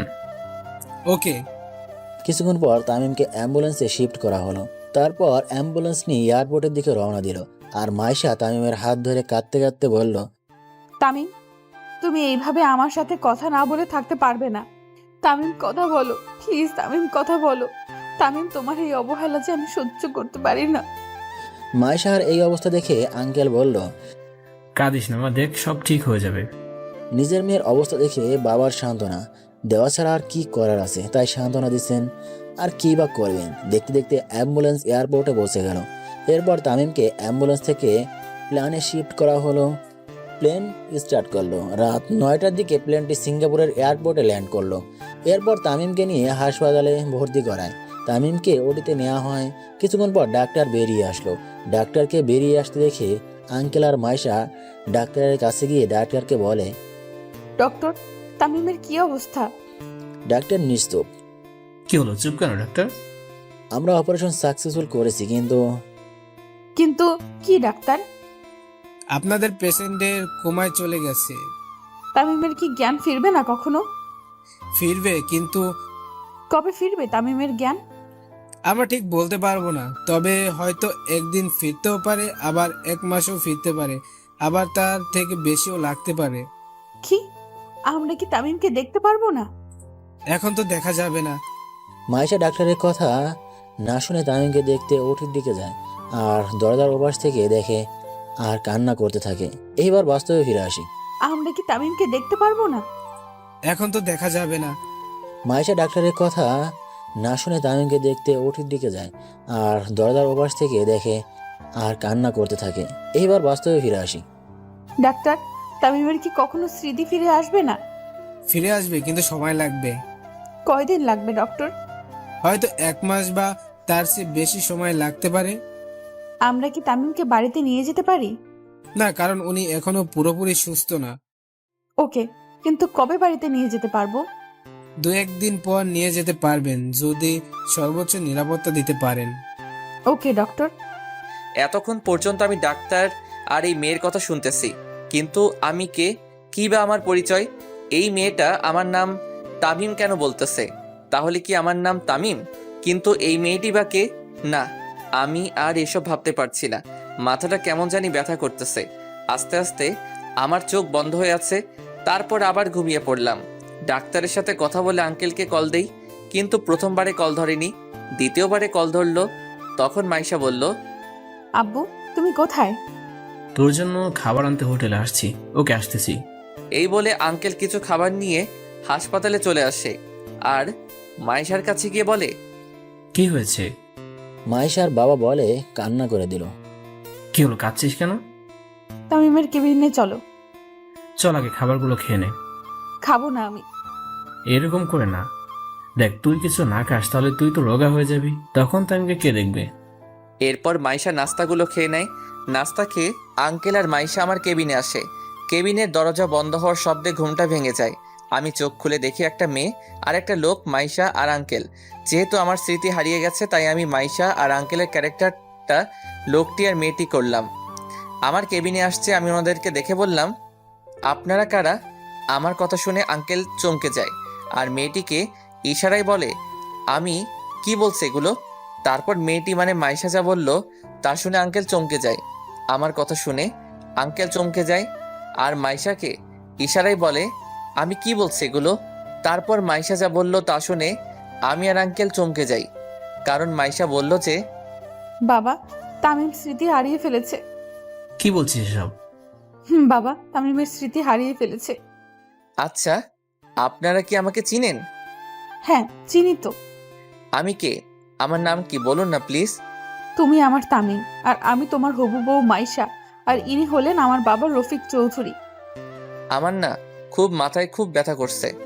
আপনারা যদি বাইরে যেতেন তাহলে আমি ঘুমিয়ে যেতে পারবো। কেন নই, তুমি ঘুমিয়ে যাও, আমরা বাইরে আছি। এই বলে মাইশা আর আঙ্কেল বাহিরে চলে গেলেন আর আমি শুয়ে পড়লাম। মাইশা আর আঙ্কেল বাহির হয়ে সোজা একটা টুলে বসে পড়লেন আর মাইশাকে বললেন, তামিম কি কখনো স্মৃতি ফিরে আসবে না? ডক্টর তো বলেছিল আবার স্মৃতি ফিরে আসবে। কিন্তু কবে ফিরে আসবে? 2-1 মাসের মধ্যে আবার স্মৃতি ফিরে আসবে। তাই যেন হয়। সকালবেলা বুকের মধ্যে ভারী কিছু অনুভব করতেছি। আমি চোখ খুলে দেখি মাইশা আমার বুকে মাথা দিয়ে শুয়ে আছে। আমি মাথাটা নাড়াতেই মাইশা জেগে উঠল আর আমাকে বলল, এখন কেমন লাগছে তোমার? অনেকটাই ভালো। আমি ফ্রেশ হব। তারপর ইতি আমাকে ফ্রেশ করিয়ে আবার কেবিনে নিয়ে আসলো। এরপর ইতি বাহিরে গিয়ে কিছু নাস্তা নিয়ে আসলো আর আমাকে খাইয়ে দিল, আর নাস্তা খাইয়ে আবার ওষুধও খাইয়ে দিল। এভাবে কেটে গেল 2টা দিন। এখন আমি অনেকটাই সুস্থ, হাঁটতে পারি পুরোপুরি, কিন্তু এখনও আমার স্মৃতি ফিরে আসেনি। আমি সুস্থ দেখে মাইশা আঙ্কেলকে বলল, বাবা, তামিম এখন অনেকটাই সুস্থ। ডাক্তারকে বলে রিলিজের ব্যবস্থা করো, আর আমরা আজকেই বাংলাদেশে যাব। ওকে, আমি এখন ডাক্তার কাছে যাচ্ছি। এই বলে আঙ্কেল চলে গেল। একটু পর আঙ্কেল আবার আসলো আর বলল, তামিমকে রেডি কর, আর আমরা এখনই এয়ারপোর্টে যাব। ওকে বাবা। এরপর মাইশা আমাকে একটা কালো শার্ট আর কালো প্যান্ট দিয়ে বলল এগুলো পরতে। মাইশা বাহিরে চলে গেল আর আমিও শার্ট আর প্যান্টটা পরে বাহিরে আসলাম। তারপর সবাই মিলে গাড়ি করে এয়ারপোর্টে চলে আসলাম। এরপর আঙ্কেলের প্রাইভেট প্লেনে করে বাংলাদেশের উদ্দেশ্যে রওনা দিলাম। বিকাল 4টার দিকে প্লেনটি ঢাকা শাহজালাল আন্তর্জাতিক এয়ারপোর্টে ল্যান্ড করলো। এরপর আমরা 3 জনে এয়ারপোর্ট থেকে বাহির হয়ে গাড়ির জন্য অপেক্ষা করতে লাগলাম। একটু পর একটা গাড়ি আসলো। আমরা 3 জনে গাড়িটাতে উঠে মাইশাদের বাড়ির দিকে রওনা দিলাম। কিছুক্ষণ ড্রাইভ করার পর আমরা আঙ্কেলের বাড়িতে পৌঁছে গেলাম। আমি গাড়ি থেকে নামতেই দেখি একটা বড় দালান আর তার চারপাশে ফুলের বাগান, খুব সুন্দর করে সাজানো। এরপর আমরা ভিতরে ঢুকে দেখি বাড়িটা খুব সুন্দর করে সাজানো। তখন আঙ্কেল মাইশাকে বলল, মাইশা ওকে রুমটা দেখিয়ে দে। ওকে বাবা চলো। এরপর মাইশা আমাকে নিয়ে একটা রুমের সামনে আনলো আর রুমের দরজা খুলে দিয়ে আমাকে বলল, এইটা তোমার রুম, যাও গিয়ে ফ্রেশ হয়ে নিচে এসো। ওকে। এই বলে রুমের ভিতরে ঢুকে চারিদিকে চোখ বোলাতে লাগলাম, কিন্তু রুমটা আমার খুব চেনা চেনা লাগছে। এর আগে রুমটা দেখেছি মনে হচ্ছে, তাহলে কি এর আগেও আমি এই রুমে ছিলাম? আহ বলে মাথায় হাত দিয়ে খাটে শুয়ে পড়লাম। মাথাটা প্রচণ্ড ব্যথা করছে, তাই শুয়ে পড়লাম। যখন ঘুম ভাঙে তখন ঘড়ির দিকে তাকিয়ে দেখি 9টা বাজে, তাই তাড়াতাড়ি ফ্রেশ হয়ে সোজা নিচে চলে আসলাম। আমাকে নিচে নামতে দেখে আঙ্কেল বলল, তুমি এখন পুরোপুরি সুস্থ তো? হ্যাঁ আঙ্কেল। তাহলে কাল থেকে আবার আমার সাথে অফিস করবে এবং ভার্সিটিতে ভর্তি হবে। কিন্তু ভার্সিটিতে ভর্তি হতে হলে তো সার্টিফিকেট লাগে, কিন্তু আমার সার্টিফিকেটগুলো কোথায় তা তো আমি জানি না। তখন মাইশা বলল, সার্টিফিকেটের জন্য তোমার চিন্তা করতে হবে না, ওইগুলো তোমার রুমে আছে। ওকে, কিন্তু আমি কি আপনার সাথে অফিসে বসতে পারবো? তখন আঙ্কেল বলল, কেন পারবে না? আমি তো এইসব কিছুই জানি না। তুমি চিন্তা করো না, আস্তে আস্তে সব শিখে নেবে। Okay uncle. অনেক কথা হয়েছে, এখন ডিনার করে নাও। ডিনার করে নাও। ওকে। এরপর ডিনার করে রুমে চলে এলাম। রুমে এসে ওষুধ খেয়ে বেলকনিতে দাঁড়িয়ে ভাবতে লাগলাম, কে এরা, কে এই মাইশা? আমি কি তাদেরকে চিনতাম?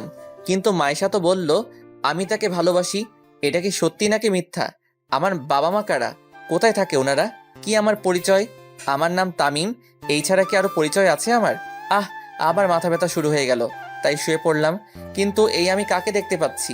কে এই বয়স্ক মহিলা যাকে আমি ভাবনায় দেখতে, কিন্তু ওই মহিলা আদর করে দেওয়া ছেলেটা তো আমি, কিন্তু কে এই মহিলা? আর আমার পাশে থাকা লোকটি বা কে? কিন্তু ওনাদেরকে তো আমি কোথাও দেখেছি মনে হচ্ছে। কোথায় দেখেছি? হঠাৎ ঘুমটা ভেঙে গেল।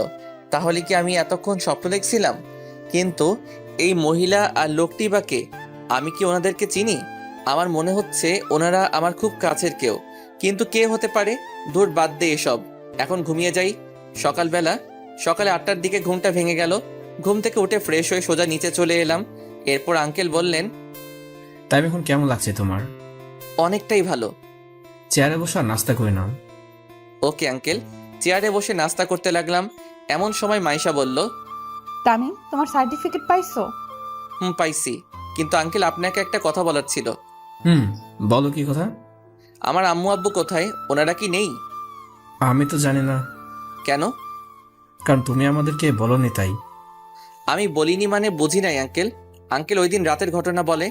ও নাস্তা খাওয়া শেষ করে রেডি হয়ে আসো, কেন? ভার্সিটিতে যেতে হবে আর আমাদের ভর্তি হতে হবে। এমনিতেই অনেক দিন দেরি হয়ে গেছে। ওকে, কিন্তু আপনাকে যেতে হবে না, আমি একাই ভর্তি হতে পারবো। আমি অন্য ভার্সিটিতে ভর্তি হব। কেন? আমার সাথে গেলে সমস্যা কি? কোনো সমস্যা নাই। তাহলে আমার সাথে পড়তে অসুবিধা কোথায়? আমার অন্য ভার্সিটিতে পড়তে চাই, তাই আপনার সাথে আপনার ভার্সিটিতে পড়তে চাই না। কিন্তু তখন আঙ্কেল বলল, আচ্ছা মা, বাদ দে তো, তামিম যখন চাইবে তখন ওকে ওর মতো চলতে দে। কিন্তু বাবা। কোনো চিন্তা নয়, তামিম যাও গিয়ে রেডি হয়ে এসো। এই বলে আমি রুমে এসে একটা নর্মাল শার্ট আর প্যান্ট পরে নিচে এলাম। আমাকে এসব কাপড় পরতে দেখে আঙ্কেল বললেন, এগুলো তুমি কি পরেছো? কেন, শার্ট আর প্যান্ট পরছি। দামি দামি শার্ট থাকতে এই খ্যাত মার্কা শার্ট পরেছো কেন? আমাকে এগুলো তো ভালোই লাগছে, আপনি আর না করবেন না? ওকে, সব কাগজপত্র নিয়েছো? নিছি। এই নাও কার্ড, আর পাসওয়ার্ড হলো। এটা কিসের কার্ড? এই ক্রেডিট কার্ড, তোমার যখন যা ইচ্ছে খরচ করতে পারো। না আঙ্কেল, আমার লাগবে না। আমাকে শুধু ভর্তি ফি আর 500 টাকা দেন, তাতেই হবে। ওকে নাও, আর এটা তোমার অফিসের কার্ড, ক্লাস করে অফিসে চলে এসো। Okay uncle. এই বলে আমি যখনই বাহির হতে যাব তখনই মাইশা বলল, গাড়ি নিয়ে যাবে না? না, আমি রিক্সা নিয়ে যাব। ওকে। কি তামিমের স্বভাব এইভাবে পাল্টে গেল কেন? ও তো আগে এইরকম খ্যাত হয়ে চলতো না। তাহলে কি স্মৃতিশক্তি যাওয়ার সাথে তামিমের নিজস্ব পার্সোনালিটি চেঞ্জ হয়ে গেছে? আমাকে যেইভাবেই হোক তামিমের স্মৃতি আবার ফিরিয়ে আনতে হবেই। এই বলে বাসা থেকে বাহির হয়ে রিক্সার জন্য অপেক্ষা করতে লাগলাম। অনেকক্ষণ দাঁড়িয়ে থাকার পর একটা রিক্সা পেলাম। এরপর রিক্সা নিয়ে ভার্সিটির দিকে রওনা দিলাম। কিছুক্ষণ পর ভার্সিটি পৌঁছে গেলাম। রিক্সা ভাড়া দিয়ে ভার্সিটিতে প্রবেশ করলাম আর চারিদিকে চোখ বোলাতে লাগলাম। চারিদিকে সবাই স্মার্ট আর বড় লোকের ছেলে, শুধু আমি একা খ্যাত হয়ে ভার্সিটিতে ঢুকলাম। এরপর আমি অফিসে গিয়ে ভর্তি হয়ে ক্লাসরুমে এসে বসলাম। একটু পর স্যার আসলো আর আমার পরিচয় জানতে চাইলে পরিচয়টা বললাম। একে একে সব ক্লাস করে ক্লাস থেকে বাহির হয়ে সোজা গেটের দিকে যেতে লাগলাম। এরপর যখনই গেটের বাহিরে পা রাখবো তখনই কে যেন আমাকে তামিম তামিম বলে ডাক দিল। আমি পিছনে ফিরতেই দেখি একটা মেয়ে আমায় ডাকছে। ভাবতেছি দাঁড়াবো নাকি চলে যাব, চলেই যাই। এরপর যখন হাঁটা আবার শুরু করলাম তখন আবার ডাকা শুরু করলো, তাই আমি দাঁড়িয়ে গেলাম। তখন মেয়েটি বলল, তোমাকে কখন থেকে ডাকতেছি, তুমি দাঁড়াচ্ছ না কেন? আপনি আমায় ডাকছিলেন? তো কাকে ডাকবো, এখানে তুমি ছাড়া আর কেউ নেই। এইবার বলেন আমাকে কেন ডেকেছেন? তুমি এতদিন কোথায় ছিলে? আমি কোথায় ছিলাম তা আপনাকে বলবো কেন? আপনি কে জানার? কেন, আমি তোমার ফ্রেন্ড, আমি তো জানতেই পারি তুমি এতদিন কোথায় ছিলে। আমি তো আপনাকে চিনি না। আমি সুমাইয়া, তুমি আমাকে চিনতে পারছো না? সরি, আমি সুমাইয়া নামের কাউকে চিনি না। আর আপনাকে তো আমি কোনোদিন দেখিই নাই, আজ প্রথম দেখলাম আপনাকে। কি বলছো তুমি এসব? আমি সত্যি বলছি। আর পথ ছাড়েন, আমার যেতে হবে। আর কোনোদিন আমায় বিরক্ত করবেন না। এই বলে সোজা বাসায় চলে আসলাম। বাসায় গিয়ে দেখি মাইশা আমার আগে কলেজ থেকে চলে আসলো।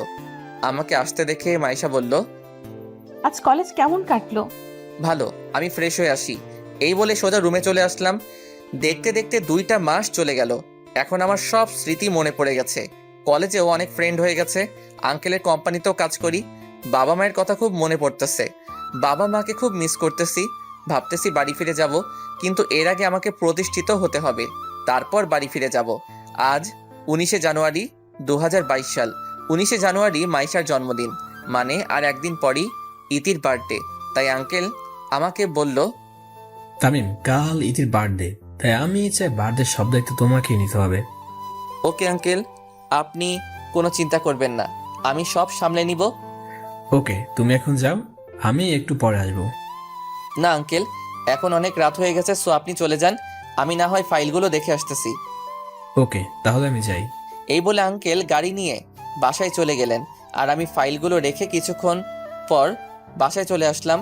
বাসায় এসে ফ্রেশ হয়ে ঘুমিয়ে পড়লাম, কিন্তু কোনোভাবেই ঘুম আসতেছে না। তাই ছাদে চলে গেলাম। ছাদে একটু দাঁড়িয়ে আবার রুমে চলে আসলাম। রুমে এসে আবার শুয়ে গেলাম। ফ্রেশ হয়ে নিচে নাস্তা করতে এলাম। নাস্তা করতে বসছি, এমন সময় আঙ্কেল বললেন, কাজ কত দূরে গিয়েছে? সন্ধ্যার আগে হয়ে যাবে সবকিছু। তখন মাইশা বলল, কিসের কাজ বাবা? কোম্পানির কাজ। ও হুম। বাবা, আমি আজ একটু বান্ধবীর বাসায় যাব, আস্তে আস্তে সন্ধ্যা হয়ে যাবে। ওকে, সমস্যা নেই। থ্যাংক ইউ আব্বু, তাহলে আমি যাই আব্বু। ওকে, সাবধানে যাও। ওকে। এই বলে মাইশা গাড়ির চাবি নিয়ে বান্ধবীর বাড়ি চলে গেল। তখন আঙ্কেল আমাকে বলল, তামিম, তুমি তোমার কাজ করো। Okay uncle. এরপর আমি সোজা ডেকোরেশনের দোকানে চলে গেলাম। এরপর বার্থডের জন্য সব অ্যারেঞ্জ করে সোজা অফিসে চলে গেলাম। মাইশা বাড়িতে প্রবেশ করে দেখে বাড়িতে কেউ নেই, পুরো বাড়িটা ফাঁকা। মাইশা এদিক ওদিক দেখতে লাগলো, কিন্তু কেউ নেই। তাই মাইশা সোজা ছাদে চলে গেল। ছাদে গিয়ে দেখে সব লাইট অফ। একটু পা বাড়াতে সব লাইট জ্বলে উঠলো আর আকাশে বাজি ফাটলো আর লেখা উঠলো, happy birthday to dear Maisha. Maisha এসব দেখে অবাক হয়ে যায় আর স্টেজের দিকে এগোতেই সবাই মাইশাকে উইশ করে।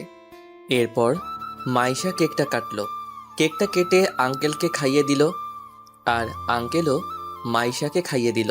এরপর আরেকটা কেকের টুকরা নিয়ে আমাকে খাইয়ে দিতে চাইলে আমি আমার হাতে নিয়ে নিলাম। কেক কাটা পর্ব শেষ হলে আঙ্কেল মাইকে অ্যানাউন্স করলেন, আজ আপনাদেরকে একটা খুশির খবর দেওয়ার আছে। আর তা হলো আগামী 3 আগস্ট আমার মেয়ে মাসের সাথে আমার ভাইয়ের ছেলে তামিমের সাথে এঙ্গেজমেন্টের দিন ঠিক করা হলো। আঙ্কেলের কথা শুনে জন্মদিনে আসা সবাই হাততালি দিতে লাগলো। কিন্তু আঙ্কেলের এই অ্যানাউন্সটা আমার ভালো না লাগলেও অন্য আরেকজন এই অ্যানাউন্সটা শুনে খুব খুশি হলো। আর সে কেউ নয়, সে হলো মাইশা। মাইশাকে দেখেই বোঝা যাচ্ছে মাইশা খুব খুশি, কিন্তু আমি মোটেও খুশি না। কারণ বামুন হয়ে চাঁদে হাত দেওয়ার অধিকার আমাদের মতো গরিবের নাই। তাই আমার মাইশাকে বিয়ে করার স্বপ্ন না দেখাই ভালো। আমি আর ওইখান থেকে সোজা নিচে চলে আসলাম। কিন্তু নিচে এসে দেখি যে একটা মেয়ে একটা সোফায় বসে আছে আর কান্না করছে।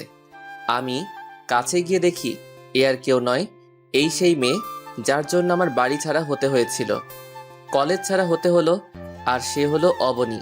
অবনীকে দেখে আমার প্রচুর রাগ হচ্ছে, কিন্তু ও এখানে কেন? আমি ওকে দেখে ওর কাছে গিয়ে বসলাম। আমাকে দেখে অবনী বলল, তামিম, তুমি এখানে কেন? আর মাহেশের সাথে তোমার কিসের সম্পর্ক? সরি ম্যাডাম, আমার ব্যক্তিগত ব্যাপার আমি কাউকে বলি না। তামিম, প্লিজ বলো, মাহেশের সাথে তোমার কিসের সম্পর্ক? আগে বলেন তো, আপনি এখানে কেন? আমি মাহেশের চাচাতো বোন, এবার বলো প্লিজ। আঙ্কেল মাইকে অ্যানাউন্স করছে তা শুনতে পাননি? আমি মাইশাকে ভালোবাসি আর মাইশাও আমাকে ভালোবাসে, তাই আঙ্কেল আমার সাথে মাইশার বিয়ে ঠিক করেছে। আপনি নিশ্চয়ই শুনেছেন আগামী মাসের 3 তারিখ আমার আর মাইশার এঙ্গেজমেন্ট। তুমি সত্যি বিয়েটা করবে তামিম? তা নয় তো কি, ভালোবাসার মানুষকেই তো বিয়ে করব। কিন্তু অবনীকে আর বলতে না দিয়ে আমি সোজা আমার রুমে চলে আসলাম। রুমে এসে রাফিকে কল দিলাম। কয়েকবার কল হতেই রাফি কল ধরলো। হ্যালো, কে? দোস্ত, আমি তামিম। কেমন আছিস রে দোস্ত? ভালো রে দোস্ত, তুই কেমন আছিস? সবাই কেমন আছে? সবাই ভালো আছে রে, কিন্তু আন্টি আঙ্কেল খুব চিন্তা করে তোর জন্য। তুই ফিরে আয় প্লিজ।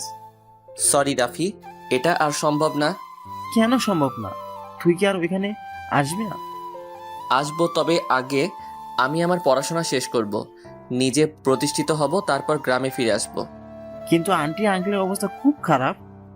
ওকে, আমি কিছু টাকা পাঠাচ্ছি তোর নাম্বারে, তা আম্মুকে দিস আর বলবি তামিম আবার চলে আসবে, তবে একটু ধৈর্য ধরতে বলিস। টাকা আমি দিছি বলবি। ওকে, টাকা কখন দিবি? আমি টাকা দেওয়ার পর তোকে আবার কল দিব। এখন রাখি, বাই। ওকে ভাই, ভালো থাকিস, নিজের খেয়াল রাখিস। এরপর কলটা কেটে দিয়ে ফ্রেশ হয়ে ঘুমিয়ে পড়লাম। সকালবেলা বুকের উপর ভারী কিছু অনুভব করছি। আমি আস্তে আস্তে চোখ খুলে দেখি অবনী আমার বুকের উপর শুয়ে আছে। কিন্তু কিভাবে? আমি তো দরজা লাগিয়ে ঘুমিয়েছিলাম, তাহলে অবনী ঢুকলো কিভাবে? এখন যদি মাইশা দেখতে পাই তাহলে আমার অবস্থা খারাপ করে ফেলবে। কি করি? আইডিয়া একটা পেলাম। আমি অবনীকে ধাক্কা মেরে ফ্লোরে ফেলে দিলাম আর দরজা খুলে সোজা মাইশার কাছে গেলাম। তখন আমাকে মাইশা বলল, এত সকালে তুমি আমার রুমে, ব্যাপার কি? কেন, আমার হবু বউয়ের রুমে কি আসতে পারবো না নাকি? নিশ্চয়ই আসতে পারবে, কিন্তু আজ হঠাৎ এত সকালে কোনো কারণ তো আছে। অবনী তোমার হবু বরের রুমে কি করছে? অবনী তোমার রুমে নাকি? আমার রুমে, তাও রাত থেকে মনে হয়। কিন্তু ওর এত বড় সাহস, ও আমার বরের রুমে কি করছে? এই বলে ইতি তার রুম থেকে বের হয়ে সোজা আমার রুমে গিয়ে যা করলো তা আমি কল্পনাও করতে পারলাম না। কারণ মাইশা আমার রুমে গিয়ে অবনীকে আমার রুমে দেখে ঠাস। কি ভাবছেন, থাপ্পড়টা অবনীর গায়ে লাগছে? ঠিকই ভাবছেন, কারণ চটটা অবনীর মুখে মাইশাই মারছে আর বলল, তোর সাহস কি করে হয় আমার বরের রুমে আসায়? আমার প্রেমিকের রুমে আসতে সাহসের দরকার আছে নাকি? কে তোর প্রেমিক? কেন? তামিমকে আমি ভালোবাসি। কিন্তু আমি তোমাকে ভালোবাসি না অবনী, আর আমি মাইশাকে ভালোবাসি আর মাইশাকে বিয়ে করব। আমার বুকে শুধু মাইশার জায়গা, অন্য কারো জায়গা নাই। তামিম, সত্যি আমি তোমাকে খুব ভালোবাসি। তোকে বলছে তো তামিম তোকে ভালোবাসে না, তবু কেন ওকে বিরক্ত করছিস? যা এখান থেকে। অবনী আর কিছু না বলে কান্না করতে করতে চলে গেল। অবনী চলে যাওয়ার পর মাইশা আমাকে শক্ত করে জড়িয়ে ধরলো, যেন ছেড়ে দিলে কোথায় হারিয়ে যাব। তামিম, তুমি আমাকে এত ভালোবাসো জানতাম না তো। আমি তোমাকে খুব ভালোবাসি আর ভালোবেসে যাব। জানো, আজ আমি খুব খুশি। কেন জানতে পারি ম্যাডাম? এই যে আজ আমার সব আশা পূরণ হলো। কি আশা পূরণ হলো শুনি? তোমাকে আমার নিজের করে পেলাম, তাই। জানো, তোমাকে প্রথম দেখায় ভালো লেগে যায়, কিন্তু তোমাকে ভালোবাসার প্রস্তাব দিলে তুমি যখন আমায় ফিরিয়ে দিয়েছিলে, জানো, তখন আমার মনে হয় আমার মাথার উপর যেন আকাশ ভেঙে পড়েছে। আর তুমি যখন আমাকে তোমার সাথে ফ্রেন্ডশিপের কথা বললে, খুব খুশি হয়েছিলাম। আমাকে ছেড়ে কখনো কোথাও যাবে না তো? যাব না, তোমাকে ছাড়া কখনো ছেড়ে যাব না। সত্যি? আচ্ছা চলো, ব্রেকফাস্ট করবে, চলো। চলো, আমি ফ্রেশ হয়ে আসি। ওকে, তুমি আসো, আমি যাই। এরপর আমি ফ্রেশ হয়ে নিচে নেমে দেখি সবাই বসে আছে আমার জন্য, কিন্তু অবনীকে কোথাও দেখতে পাচ্ছি না। তাহলে কি অবনী চলে গেছে? যাক বাবা, ভালোই হয়েছে, আপদটা বিদায় হয়েছে। এরপর গিয়ে যখনই চেয়ারে বসবো তখন দেখি অবনী রান্নাঘর থেকে বাহির হচ্ছে। ধুরু, আর ভালো লাগে না। অবনী এখান থেকে কবে যাবে? নাস্তা করে আঙ্কেলকে বললাম, আঙ্কেল আমি অফিসে যাচ্ছি, আপনি বাসায় বিশ্রাম করুন। ভার্সিটিতে যাবে না? যাব, ভার্সিটি থেকে ক্লাস করে অফিসে যাব। আচ্ছা, তাহলে অবনীকে আর মাইশাকে তোমার ভার্সিটির অ্যাডমিশন করিয়ে দিও তো। এই মেরেছে, এখন কি হবে? দূর, ভালো লাগে না। যেটার ভয় পেয়েছি সেটাই হলো। তার মানে অবনী এখানেই থাকবে, কিন্তু কেন? ওর বাবার কলেজ থাকতে এখানে কেন পড়তে হবে? নাকি আমাকে ফাঁসানোর প্ল্যান করতেছে? কি ভাবছো তামিম? কই কিছু না তো। আঙ্কেল আমার ভার্সিটিতে কেন? মাইশা যে ভার্সিটিতে পড়ে ওই ভার্সিটিতে তো। ঠিক আছে, আমি ভাবছিলাম সবাই যদি একই ভার্সিটিতে পড়ে তাহলে খুব ভালো হয়। ওকে, আপনার যেটা ভালো মনে হয় ওইটাই করেন। ওকে, তুমি ইতি আর অবনী তোমাদের ভার্সিটিতে অ্যাডমিশনের ব্যবস্থা করে নিও। ওকে আঙ্কেল, আপনারা রেডি হয়ে নিচে আসুন, আমি গাড়িতে অপেক্ষা করতেছি। ওকে। এরপর আমি নিচে নেমে গাড়িতে অপেক্ষা করতেছি। ধুর, ভালো লাগে না। চাইছিলাম অবনীর থেকে দূরে থাকতে, কিন্তু এই তো একেবারে আঙ্কেলের বাড়িতে সেট হয়ে গেছে। কিন্তু কেন? নাকি আমাকে অবনীর প্রেমে ফাঁসানোর জন্য? অবনীর চাল এটা। না, আমি কিছুতেই ওর ফাঁদে পা দিব না। এইসব ভাবতেছি, হঠাৎ মাইশা বলল, কি হলো? কখন থেকে গাড়িতে উঠে বসে আছি, কিন্তু তোমার গাড়ি স্টার্ট করার কোনো নামই নাই। কি সব ভাবতেছো? ও তোমরা এসে গেছো? তখন অবনী বলল, আমরা তো অনেক আগেই এসেছি, কিন্তু আপনার তো গাড়ি স্টার্ট করার কোনো নামই নেই। তাহলে যাওয়া যাক। সব কাগজপত্র নিছো তো? নিছি। তারপর গাড়ি স্টার্ট করে সোজা ভার্সিটিতে চলে আসলাম। গাড়িটা পার্ক করে ভার্সিটির অফিসে গিয়ে মাইশা আর অবনীর ভর্তি করিয়ে দিলাম। এরপর তিনজনে ক্লাসে চলে আসলাম। যেহেতু সবাই একই ক্লাসে আর একই বিভাগে পড়ি, তাই তিনজনেই একই ক্লাসে গিয়ে বসলাম। এরপর স্যার এসে ক্লাস করালেন। তারপর একে একে সব ক্লাস করে বাহিরে চলে আসলাম, কিন্তু মহারানীদের আসার নাম নাই। আমি মাঠের একপাশে সিঁড়িতে গিয়ে বসলাম। হঠাৎ একটা মেয়ে এসে বলে, হাই, আমি নীলা। তো আমি কি করব? কিছু করতে হবে না। এই তো গুড। এরপর পিছনে ফিরতেই দেখি মাইশা আর অবনী দাঁড়িয়ে। আমি ওদের চোখের দিকে তাকাতেই দেখি চোখগুলো রাগে লাল হয়ে গেছে। মনে হচ্ছে যেন ওই চোখের ভিতর থেকে আগুন বাহির হবে। আমি তো ভয়ে শেষ। এখন কি হবে? কি আর হবে? আমি তো আর ইচ্ছে করে ওর সাথে কথা বলিনি।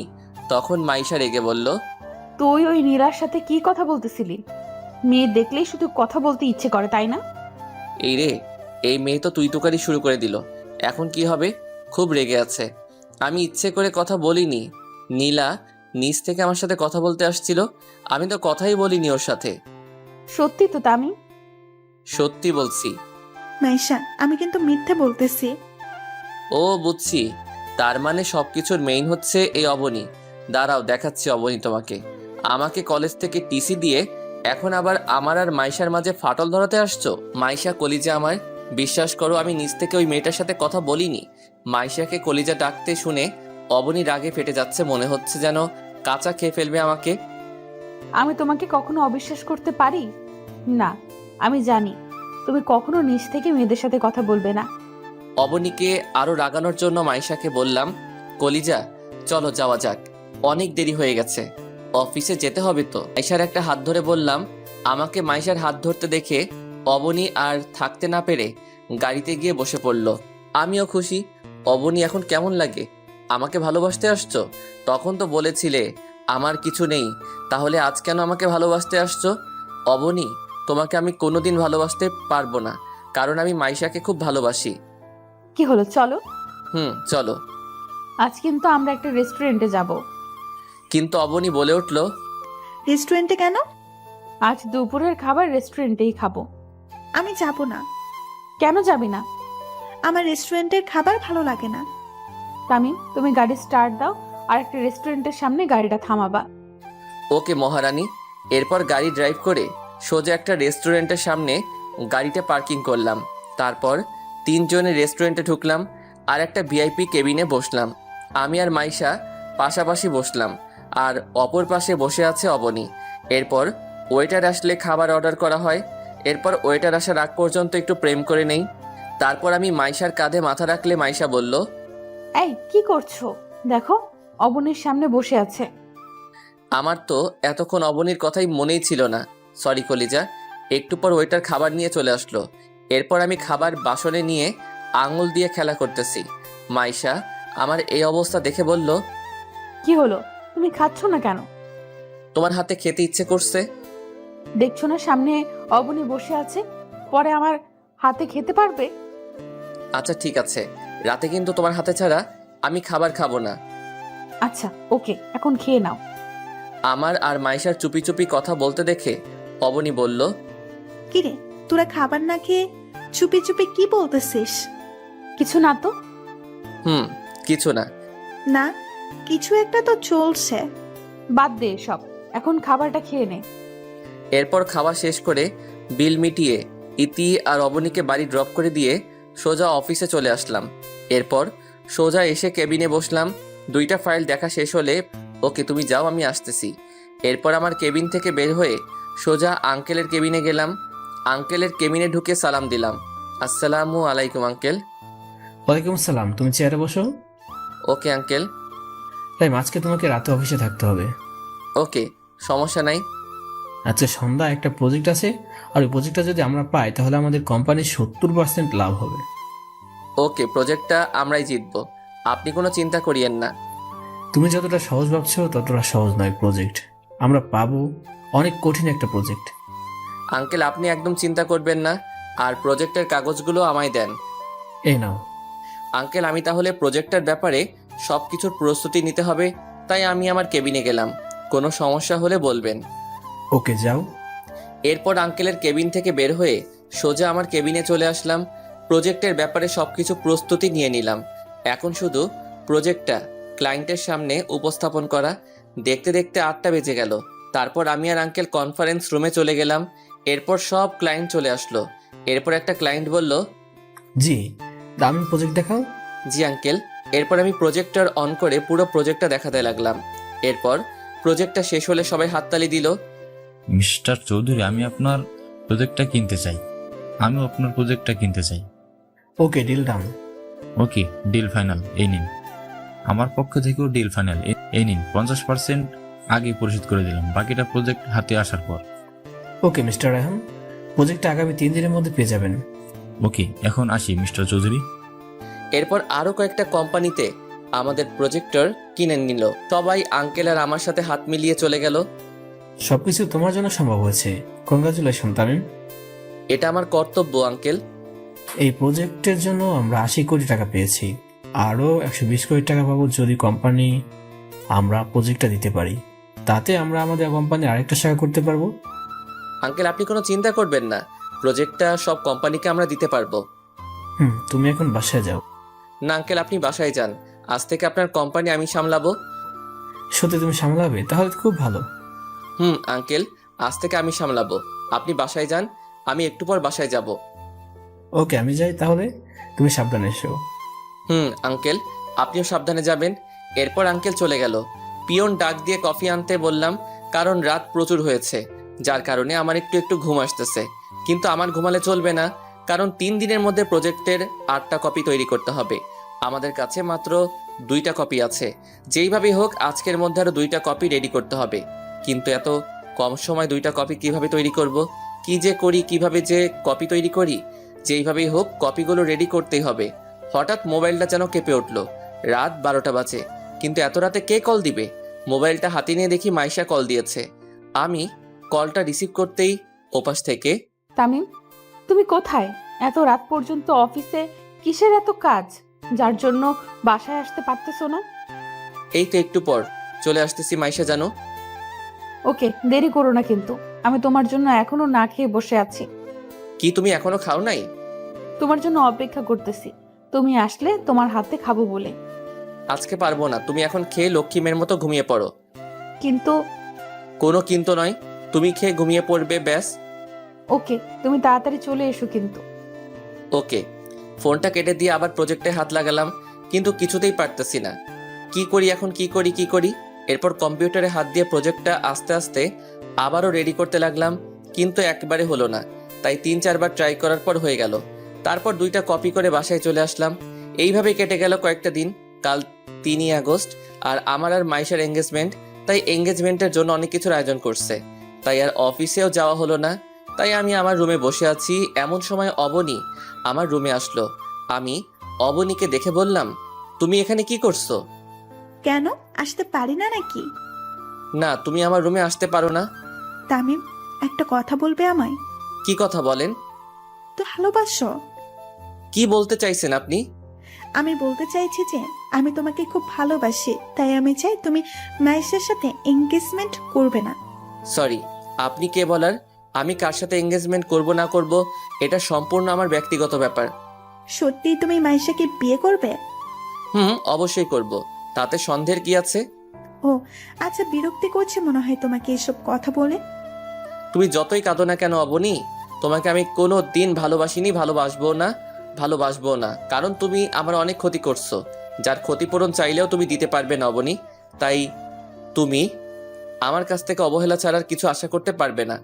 আপনি এখন এখান থেকে যাননি? যাচ্ছি। অবনী চলে গেল আর আমিও ঘুমিয়ে গেলাম। সকালবেলা দরজার টোকার আওয়াজ, ঘুমটা ভেঙে গেল। ধুর, ভালো লাগে না। কোন হারামজাদা আমার কাঁচা ঘুমটা ভাঙলো রে? এই কে রে? আমি ও তুমি? তারপর দরজাটা খুলে দিলাম। মাইশা ভিতরে ঢুকে বলল, তাড়াতাড়ি উঠো। এত সকাল সকাল কেন উঠবো? এত সকাল মানে এখন কয়টা বাজে খেয়াল আছে? হবে 7টা 8টা। না মহারাজ, এখন 10টা বাজে। একটু পর আমাদের এঙ্গেজমেন্ট শুরু হবে। যাও তাড়াতাড়ি ফ্রেশ হয়ে আসো। ওকে, তুমি যাও, আমি আসতেছি। তাড়াতাড়ি উঠে গোসল করে বাহিরে এসে একটা নীল কালারের পাঞ্জাবি আর পায়জামা পরে নিচে নেমে আসলে আঙ্কেল বলল, তাই তুমি রেডি তো? আঙ্কেল। তাহলে এদিকে আসো, আর এই আন্টিটা মাইশাকে পাঠিয়ে দাও। ওকে আঙ্কেল, দেন। তারপর আঙ্কেলের হাত থেকে আংটিটা নিয়ে মাইশার ডান হাতের আঙ্গুলে পরিয়ে দিলাম। মাইশাও আমার হাতে আংটি পরিয়ে দিলে অনুষ্ঠানে থাকা সবাই খুশিতে হাততালি দেয়। কিন্তু সবাই হাসি খুশি হলেও একটা মানুষের খুব মন খারাপ, আর সে আর কেউ নয়, সে হলো অবনী। তার মুখ দেখে বোঝা যাচ্ছে অবনী এই বিয়েটা সহ্য করতেই পারছে না। কিন্তু কেন? আমি তো অবনীকে ভালোবাসি না, আর একতরফা কখনো ভালোবাসা হয় না। এইসব ভাবতেছি, হঠাৎ স্পিকারের শব্দে ধ্যান ভাঙল। তখন আঙ্কেল বলল, লেডিস অ্যান্ড জেন্টলম্যান, আগামী 1 ডিসেম্বর তামিম আর মাইশার বিয়ে। আশা করি যারা আজকেও এসেছেন তারা সবাই বিয়ের দিন আসবেন আর তাদের এই জুটিটাকে আশীর্বাদ করবেন। এত তাড়াতাড়ি আঙ্কেল বিয়ে ঠিক করে ফেলবে আমি তো ভাবতেই পারিনি। আমি আর নিচে না থেকে সোজা ছাদে চলে আসলাম আর ভাবতে লাগলাম, কি থেকে কি হয়ে গেল। আজকে আমার এঙ্গেজমেন্ট, অথচ আমার বাবা মা আমার এঙ্গেজমেন্টে উপস্থিত নাই। পুরা কপালে আর কি যে সহ্য করতে হবে তা নিজেও জানি না। মা বাবা, জানি না তোমরা কেমন আছো, হয়তো আমাকে নিয়ে চিন্তা করছো। চিন্তা করো না মা, আর কয়েকটা দিন অপেক্ষা করো, তোমার ছেলে আবার তোমার কোলে ফিরে আসবে মা। এইসব ভাবতেছি আর কান্না করতেছি। হঠাৎ করে কে যেন কাঁধে হাত রাখলো। আমি পিছনে ফিরতেই দেখি অবনী। আমি চোখের পানি মুছে অবনীকে বললাম, আপনি এখানে কেন? আগে বলো তুমি কাঁদছো কেন? আমার কান্না ছাড়া আর কি বা করার আছে? আমার জীবনটাকে যে আপনি তছনছ করে দিছেন। আপনার জন্য আমার কলেজ ছাড়া হতে হলো মা বাবা ছাড়া। জানেন, মা বাবার কথা মনে পড়লেও মা বাবার সাথে দেখাও করতে পারছি না, শুধুমাত্র আপনার জন্য। কি দোষ করেছিলাম আমি? কি দোষ ছিল আমার? বলেন না ম্যাডাম। অবনী নিশ্চুপ। কি হলো, চুপ কেন? জানি আপনার কাছে এইসব প্রশ্নের উত্তর নাই। কেন জানেন? আপনি ভালোবাসার নামে ছেলেটার দুর্বলতার সুযোগ নিয়ে ছেলেটাকে নিয়ে শুধু খেলা করতে পারেন, এছাড়া আর কিছুই তো পারেন না। আর হ্যাঁ, আরেকটা কথা, এই বাড়িতে যতদিন আছেন ততদিন আর আমার চোখের সামনে আসবেন না। Mind it. আপদটা বিদায় হলো। এরপর ছাদ থেকে সোজা নিচে এসে গাড়ি বের করে সোজা একটা নদীর তীরে চলে গেলাম। কিছুক্ষণ প্রকৃতির ছোঁয়া অনুভব করে আবার বাসায় ফিরে আসলাম। বাসায় এসে রুমে চলে আসলাম। রুমে এসে দেখি মাইশা আমার রুমে শুয়ে আছে। মাইশাকে ঘুমন্ত অবস্থায় দেখতে একদম পরীর মতো লাগতেছে। তার গোলাপি ঠোঁটগুলো যেন আমায় তার কাছে টেনে নিচ্ছে। তবুও নিজেকে কন্ট্রোল করে মাইশার কপালে ভালোবাসার পরশ এঁকে দিয়ে সোজা ফ্রেশ হতে গেলাম। ফ্রেশ হয়ে বাহিরে এসে দেখি মাইশা বিছানায় বসা। আমি মাইশাকে দেখে বললাম, তুমি ঘুম যাওনি? তোমাকে বাইরে রেখে কিভাবে একা ঘুমাতে পারি বলো? এই তুমি ডিনার করছো? না, কেন? তোমার হাতে খাবো বলে এখনো না খেয়ে বসে আছি। আচ্ছা যাও, খাবার নিয়ে আসো, আমারও খুব খিদে পেয়েছে। আচ্ছা যাচ্ছি। মাইশা, আঙ্কেল কি ঘুমিয়ে গেছে নাকি? অনেকক্ষণ হয়েছে। আচ্ছা তুমি গিয়ে খাবার নিয়ে এসো। এরপর মাইশা রুম থেকে বাইরে চলে গেল। তারপর কিছুক্ষণ পর একটা প্লেটে কিছু খাবার নিয়ে ফিরে আসলো। তারপর আমার কাছে বসে বলল, যাও গিয়ে হাত ধুয়ে আসো। আমিও লক্ষ্মী ছেলের মতো হাত ধুয়ে আসলাম। এবার হা করো। আমি হা করলাম আর মাইশা আমায় খাইয়ে দিল। এরপর খাওয়া শেষের দিকে মাইশার আঙুলে একটা কামড় দিলাম। মাইশা তাড়াতাড়ি আমার মুখ থেকে আঙুলটা বের করে আঙুলে ফু দিতে লাগলো আর আমাকে বলল, এই তুমি আমাকে কামড় দিলে কেন? কই, আমি তো কামড় দিই নাই। এই দেখো তুমি কামড় দিছো। এরপর মাইশার আঙুলটা ধরে আঙুলের উপর ফু দিতে লাগলাম। হঠাৎ মাইশা হাতটা সরিয়ে নিয়ে প্লেটগুলো নিয়ে চলে গেল। এরপর আমি হাত ধুয়ে শুয়ে পড়লাম। একটু পর মাইশা এসে যখনই আমার পাশে শুবে, ঠিক তখনই আমি বললাম, এই তুমি তোমার রুমে যাও, এখানে কি করছো? কেন যাব? তুমি আমার স্বামী, স্বামীর রুমে আসছি, কারোর কোনো সমস্যা আছে নাকি? আমাদের তো এখনো বিয়ে হয়নি, মাত্র এঙ্গেজমেন্ট হয়েছে। তাতে যদি তুমি আমার রুমে থাকলে মানুষ কি ভাববে? মানুষ যা ভাববে ভাবতে দাও, আমি তোমার বুকে মাথা রেখে ঘুমাতে দাও। এই বলে মাইশা আমার বুকে মাথা রেখে শুয়ে পড়ল। এরপর আমি মাইশার কপালে ছোট একটা ভালোবাসার পরশ দিয়ে ঘুমিয়ে পড়লাম। 7 বছর পর আমি পড়ালেখা কমপ্লিট করে ফেলছি। এখন আমার নিজস্ব 2টা কোম্পানি আছে, যা আঙ্কেল না থাকলে সম্ভব হতো না। এখন আমি একজন প্রতিষ্ঠিত নাগরিক। মাইশা আর আমার বিয়ে হয়ে গেছে, কিন্তু এখনও আমাদের মধ্যে কিছুই হয়নি। একসাথে এক রুমে থাকি, তবু আমাদের মাঝে কিছুই হয়নি, কারণ আমি নিজের পায়ে দাঁড়ানোর পর আমাদের মাঝে সব কিছু হবে। মানে বুঝে নিত। আপনাদের তো আর বলতে হচ্ছে না। আজ 10 বছর পূর্ণ হয়ে গেল, মা বাবার থেকে দূরে আছি। এই ছিল ফ্ল্যাশব্যাক। চলুন এইবার বর্তমান থেকে ঘুরে আসি। আমি আর মাইশা গাড়িতে বসে আছি, আর আমি গাড়ি ড্রাইভিং করছি। মাইশা আমার কাঁধে মাথা রেখে ঘুমিয়ে পড়ল। এরপর রাত 10টার দিকে বাড়িতে পৌঁছে গেলাম। তখনও দেখি মাইশা ঘুমিয়ে আছে, তাই মাইশাকে ডাকলাম, ইতি, এই ইতি, উঠো। এই ঘুমাতে দাও না, ডাকতেছো কেন? আমরা বাড়িতে পৌঁছে গেছি। ও, আগে বলবে না? তাড়াতাড়ি উঠো। এরপর গাড়ি থেকে নেমে বাড়ির দরজায় টোকা দিলাম, কিন্তু দরজা কেউ খুলল না। কিছুক্ষণ টোকা দেওয়ার পর মা দরজা খুলল। মা আমাকে দেখে আমায় জড়িয়ে ধরে কান্না করে দিল। আমিও আর কান্না ধরে রাখতে পারলাম না। তারপর মা বলতে লাগলো, তুই এতদিন কই ছিলি? মায়ের কথা কি কখনো মনে পড়ে না? জানিস তুই যাওয়ার পর তোর বাবা তোর জন্য কত কেঁদেছে? বল না, এতদিন কই ছিলি? তুই আর আমাদের ছেড়ে যাবি না তো? না আম্মু, আমরা এখানেই থাকবো। তামিম মেয়েটা কে রে? তোমার আদরের বৌমা আম্মু। মা এদিকে আসো। তোমার নাম কি? আমার নাম মাইশা। আম্মু, বাবা কোথায়? বাবাকে দেখতেছি না তো। তোর বাবা ঘুমাইছে, তোরা রুমে গিয়ে ফ্রেশ হয়ে নে, তোদের জন্য খাবার আনতেছি। না আম্মু, আমরা খেয়ে এসেছি। না, আমি খাবো, তুমি না খেলে না খাও। আচ্ছা ঠিক আছে, চলো ফ্রেশ হয়ে নিবে। হুম। এরপরে দুইজনে রুমে গিয়ে ফ্রেশ হয়ে নিলাম। আমি ফ্রেশ হয়ে শুয়ে পড়লাম। মাইশা ফ্রেশ হয়ে মায়ের কাছে চলে গেল। আম্মু, তুমি আমাকে খাইয়ে দিবে? কেন দিব না আম্মু? তুমি এদিকে বসো, আমি তোমাকে খাইয়ে দিচ্ছি। ওকে আম্মু। এরপর আম্মু মাইশাকে খাওয়াই দিতে লাগলো, কিন্তু মাইশার চোখে পানি। আম্মু তা খেয়াল করলো, তাই মাইশাকে বলল, কি হলো, তুমি কাঁদছো কেন? আম্মুর কথা মনে পড়ে গেল, আম্মুকে খুব মিস করতেছি। তোমার আম্মু নেই কে বলেছে? আমি তো আছি। আজ থেকে আমাকেই আম্মু বলে ডাকবে, কেমন? ওকে আম্মু। এবার কান্না বন্ধ করে খাবারটা খেয়ে নাও তো। এরপর মাইশা ছোটদের মতো করে আম্মুর হাতে খাবার খেয়ে আবার রুমে চলে আসলো। রুমে আমার বুকে মাথা দিয়ে ঘুমিয়ে পড়লো। সকালবেলা গায়ে পানি পড়ায় ঘুমটা ভেঙে গেল। চোখ খুলে দেখি মাইশার চুল থেকে পানি ঝরতেছে, আর মাইশাকে ভেজা চুলে খুব সুন্দর লাগতেছে। আমি আর নিজেকে কন্ট্রোল করতে না পেরে মাইশাকে পিছন থেকে জড়িয়ে ধরলাম। এই কি করছো? ছাড়ো আমায়। কেন ছাড়বো কেন? এখন কেউ এসে পড়লে সমস্যা হবে। কেন আমি আমার বউকে আদর করব, এতে কার কি সমস্যা? তা মহারাজ, আজ এত রোমান্টিক মুডে কেন? তুমি এত সুন্দর কেন বলো তো? মন চায় সব সময় তোমাকে আদর করতে। আচ্ছা যাও, গিয়ে ফ্রেশ হয়ে আসো, আম্মু আমাদের জন্য অপেক্ষা করতেছে। কে তুমি? যাও, আমি আসতেছি। ওকে। এরপর ফ্রেশ হয়ে বাহিরে আসলাম। বাহিরে এসে দেখি সবাই চেয়ারে বসে আছে আর আমার জন্য অপেক্ষা করতেছে। আব্বু আমাকে দেখে জড়িয়ে ধরলো আর বলল, এতদিন কোথায় ছিলি বাবা? আমাদের কথা কি কোনো দিনও মনে পড়েনি? আজ 10 বছর হলো, তারপর আসলি। আর তো আমার কোনো নামই নেই, কেন আমরা তোর কেউ হয় না? বাবা, আমার তোমার কথা খুব মনে পড়তো, কিন্তু কি করব, তোমাদের সম্মান যা হানি হয়েছে তা তো ফিরিয়ে আনতে হবে। তুই আর কোথাও যাচ্ছিস না তো? না বাবা, আম্মু নাস্তা দাও, আমি একটু বাহির হব। এখন আবার কোথায় যাবি? ওইখান থেকে আসলে বলবো। আর তোমরা কাপড় চোপড় সবকিছু গুছিয়ে রাখিও।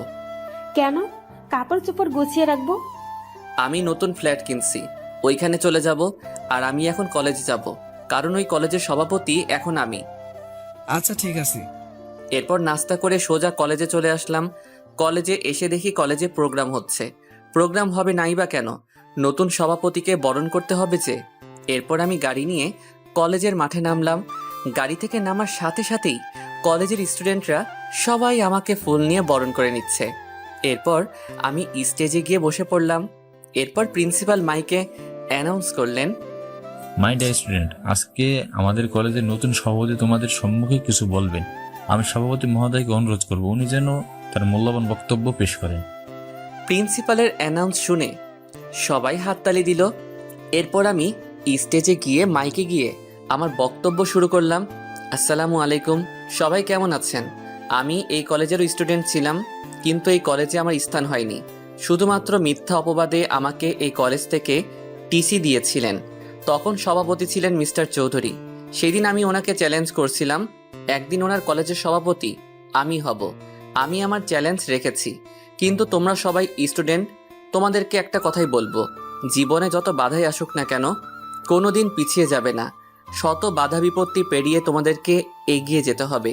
সবসময় একটা কথাই মনে রাখবে, জীবনে সাফল্য অর্জন করতে চাইলে অনেক বাধা বিপত্তি পার করতে হবে। তাহলে এই কথাই রইল, সবাই মন দিয়ে পড়াশোনা করবে। ধন্যবাদ। এরপর কলেজে থেকে বাহির হয়ে গাড়ি নিয়ে সোজা ফ্ল্যাট বাড়িটার দিকে গেলাম। ফ্ল্যাট বাড়িতে ঢোকা মাত্রই একটা ভিডিও মেসেজ আসলো। ভিডিও মেসেজটা দেখে তো আমার কলিজার পানি শুকিয়ে গেছে। ভিডিওটাতে দেখানো হচ্ছে মাইশাকে কারা যেন কিডন্যাপ করে একটা বাগান বাড়িতে বেঁধে রেখেছে। আর ভিডিওতে বলছে আমার সব কোম্পানি এবং আমার 700 কোটি টাকা তার নামে করে দিতে হবে। কিন্তু কে হতে পারে? কে আমার শত্রু হতে পারে? কে কে কে কে কে হতে পারে? মাইশাকে কিডন্যাপ করেছে, সে যেই হোক না কেন, যে আমার প্রাণকে কিডন্যাপ করছে তাকে তো আমি ছাড়বো না। সে যেই হোক না কেন, তাকে আমি প্রাণে মেরে ফেলবো। এরপর ওইখানে আর না থেকে বাসায় চলে আসলাম। বাসায় এসে দেখি বাসার সবকিছু ভাঙা আর বাবা মার নিথর মৃতদেহ মাটিতে পড়ে আছে। আমি দৌড়ে গিয়ে বাবা বলে কান্না করে দিলাম। হঠাৎ দেখি বাবা একটু রেসপন্স করতেছে। তামিম, তুই এসেছিস, কিন্তু তোর সাথে আমরা থাকতে পারলাম না। কিন্তু মাইশা তোর কলেজে সভাপতি কিডন্যাপ করেছে, মাকেও মারার চেষ্টা করছিস, কিন্তু তুই শুধু তোকে বলার জন্য হয়নি, আল্লাহ আমাকে বাঁচিয়ে রেখেছে। আমার সময় শেষ হয়ে যাচ্ছে। না বাবা, তোমাকে আমি কিছু হতে দিব না, তোমাকে এখনই হসপিটালে নিয়ে যাব। এরপর বাবাকে কোলে করে গাড়ির কাছে নিয়ে যেতেই বাবার প্রাণটা চলে গেল। বাবা, বাবা তোমাদের নামে শপথ করতেছি, তোমাদের খুনিকে আমি বাঁচতে দিব না। এরপর বাবা আর মায়ের দাফন কাফন সেরে বাসায় এসে আমার রুম থেকে 3.888 mm বুলেটের পিস্তলটা নিয়ে গাড়ি করে সোজা অবনীর বাসায় চলে গেলাম। বাসায় গিয়ে দেখি অবনী আর অবনীর মা ছাড়া কেউ নাই। আমি অবনীর মাথায় পিস্তল ঠেকিয়ে ওর বাবাকে কল করলাম। বাবা, মামুনি বল। কোথায় জিজ্ঞাসা করো? বাবা তুমি কোথায়? এই তো আমাদের বাগান বাড়িতে আছি। কেন বলতো? এমনি বলছিলাম। অবনী থেকে ফোনটা কেড়ে নিয়ে ভেঙে ফেললাম। এরপর অবনীকে আর অবনীর মাকে গুলি করে সোজা বাগান বাড়ি চলে আসলাম। এরপর বাগান বাড়ির সামনে গিয়ে দেখি চারিদিকে অবনীর বাবার লোকেরা পাহারা দিচ্ছে।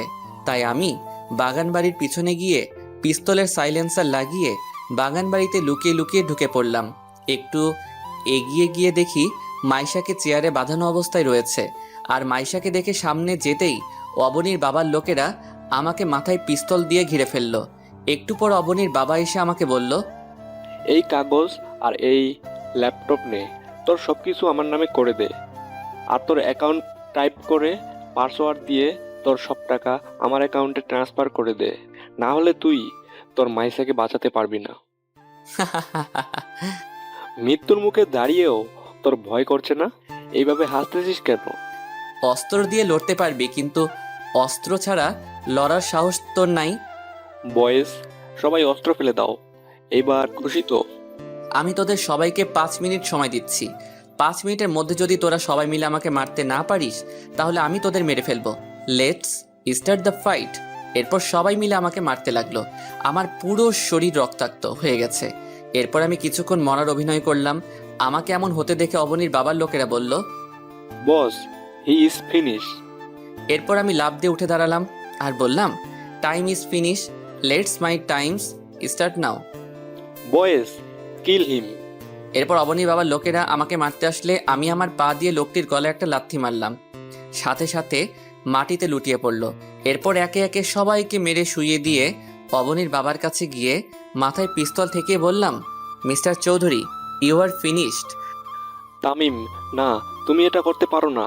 আমার মেয়ে আর আমার বউয়ের কি হবে? আমি ওদেরকে উপরে পাঠিয়ে দিয়েছি যাতে তোর একলা মনে না হয়। এরপর আমি যখনই গুলির স্ট্যাগারটা দাবাতে যাব, ঠিক তখনই মাইশা এসে আমার হাত উপরে তুলে দিল, যার কারণে গুলিটা উপরে হাওয়ায় লাগলো। তামিম, তুমি কাকে খুন করতে যাচ্ছ? উনি আমার চাচা হয়। আমি জানি, কিন্তু তোমার চাচা আমার বাবা মাকে মেরে ফেলেছে আর তোমাকেও কিডন্যাপ করেছে। আব্বুকে মেরে ফেলেছে। এখন আমি মা কাকে ডাকবো? শেষ করে দাও। এরপর মাইশা আমার কাছ থেকে পিস্তলটা নিয়ে অবনীর বাবাকে শ্যুট করে দেয়। অবনীর বাবার সাথে সাথে মাটিতে লুটে পড়ে। ইতি এসে সোজা আমায় জড়িয়ে ধরলো। অনেক অনেক ধন্যবাদ আপনাদের আমার ভিডিওটি দেখার জন্য। আবারও ধন্যবাদ আমাকে সাপোর্ট করার জন্য। ধন্যবাদ।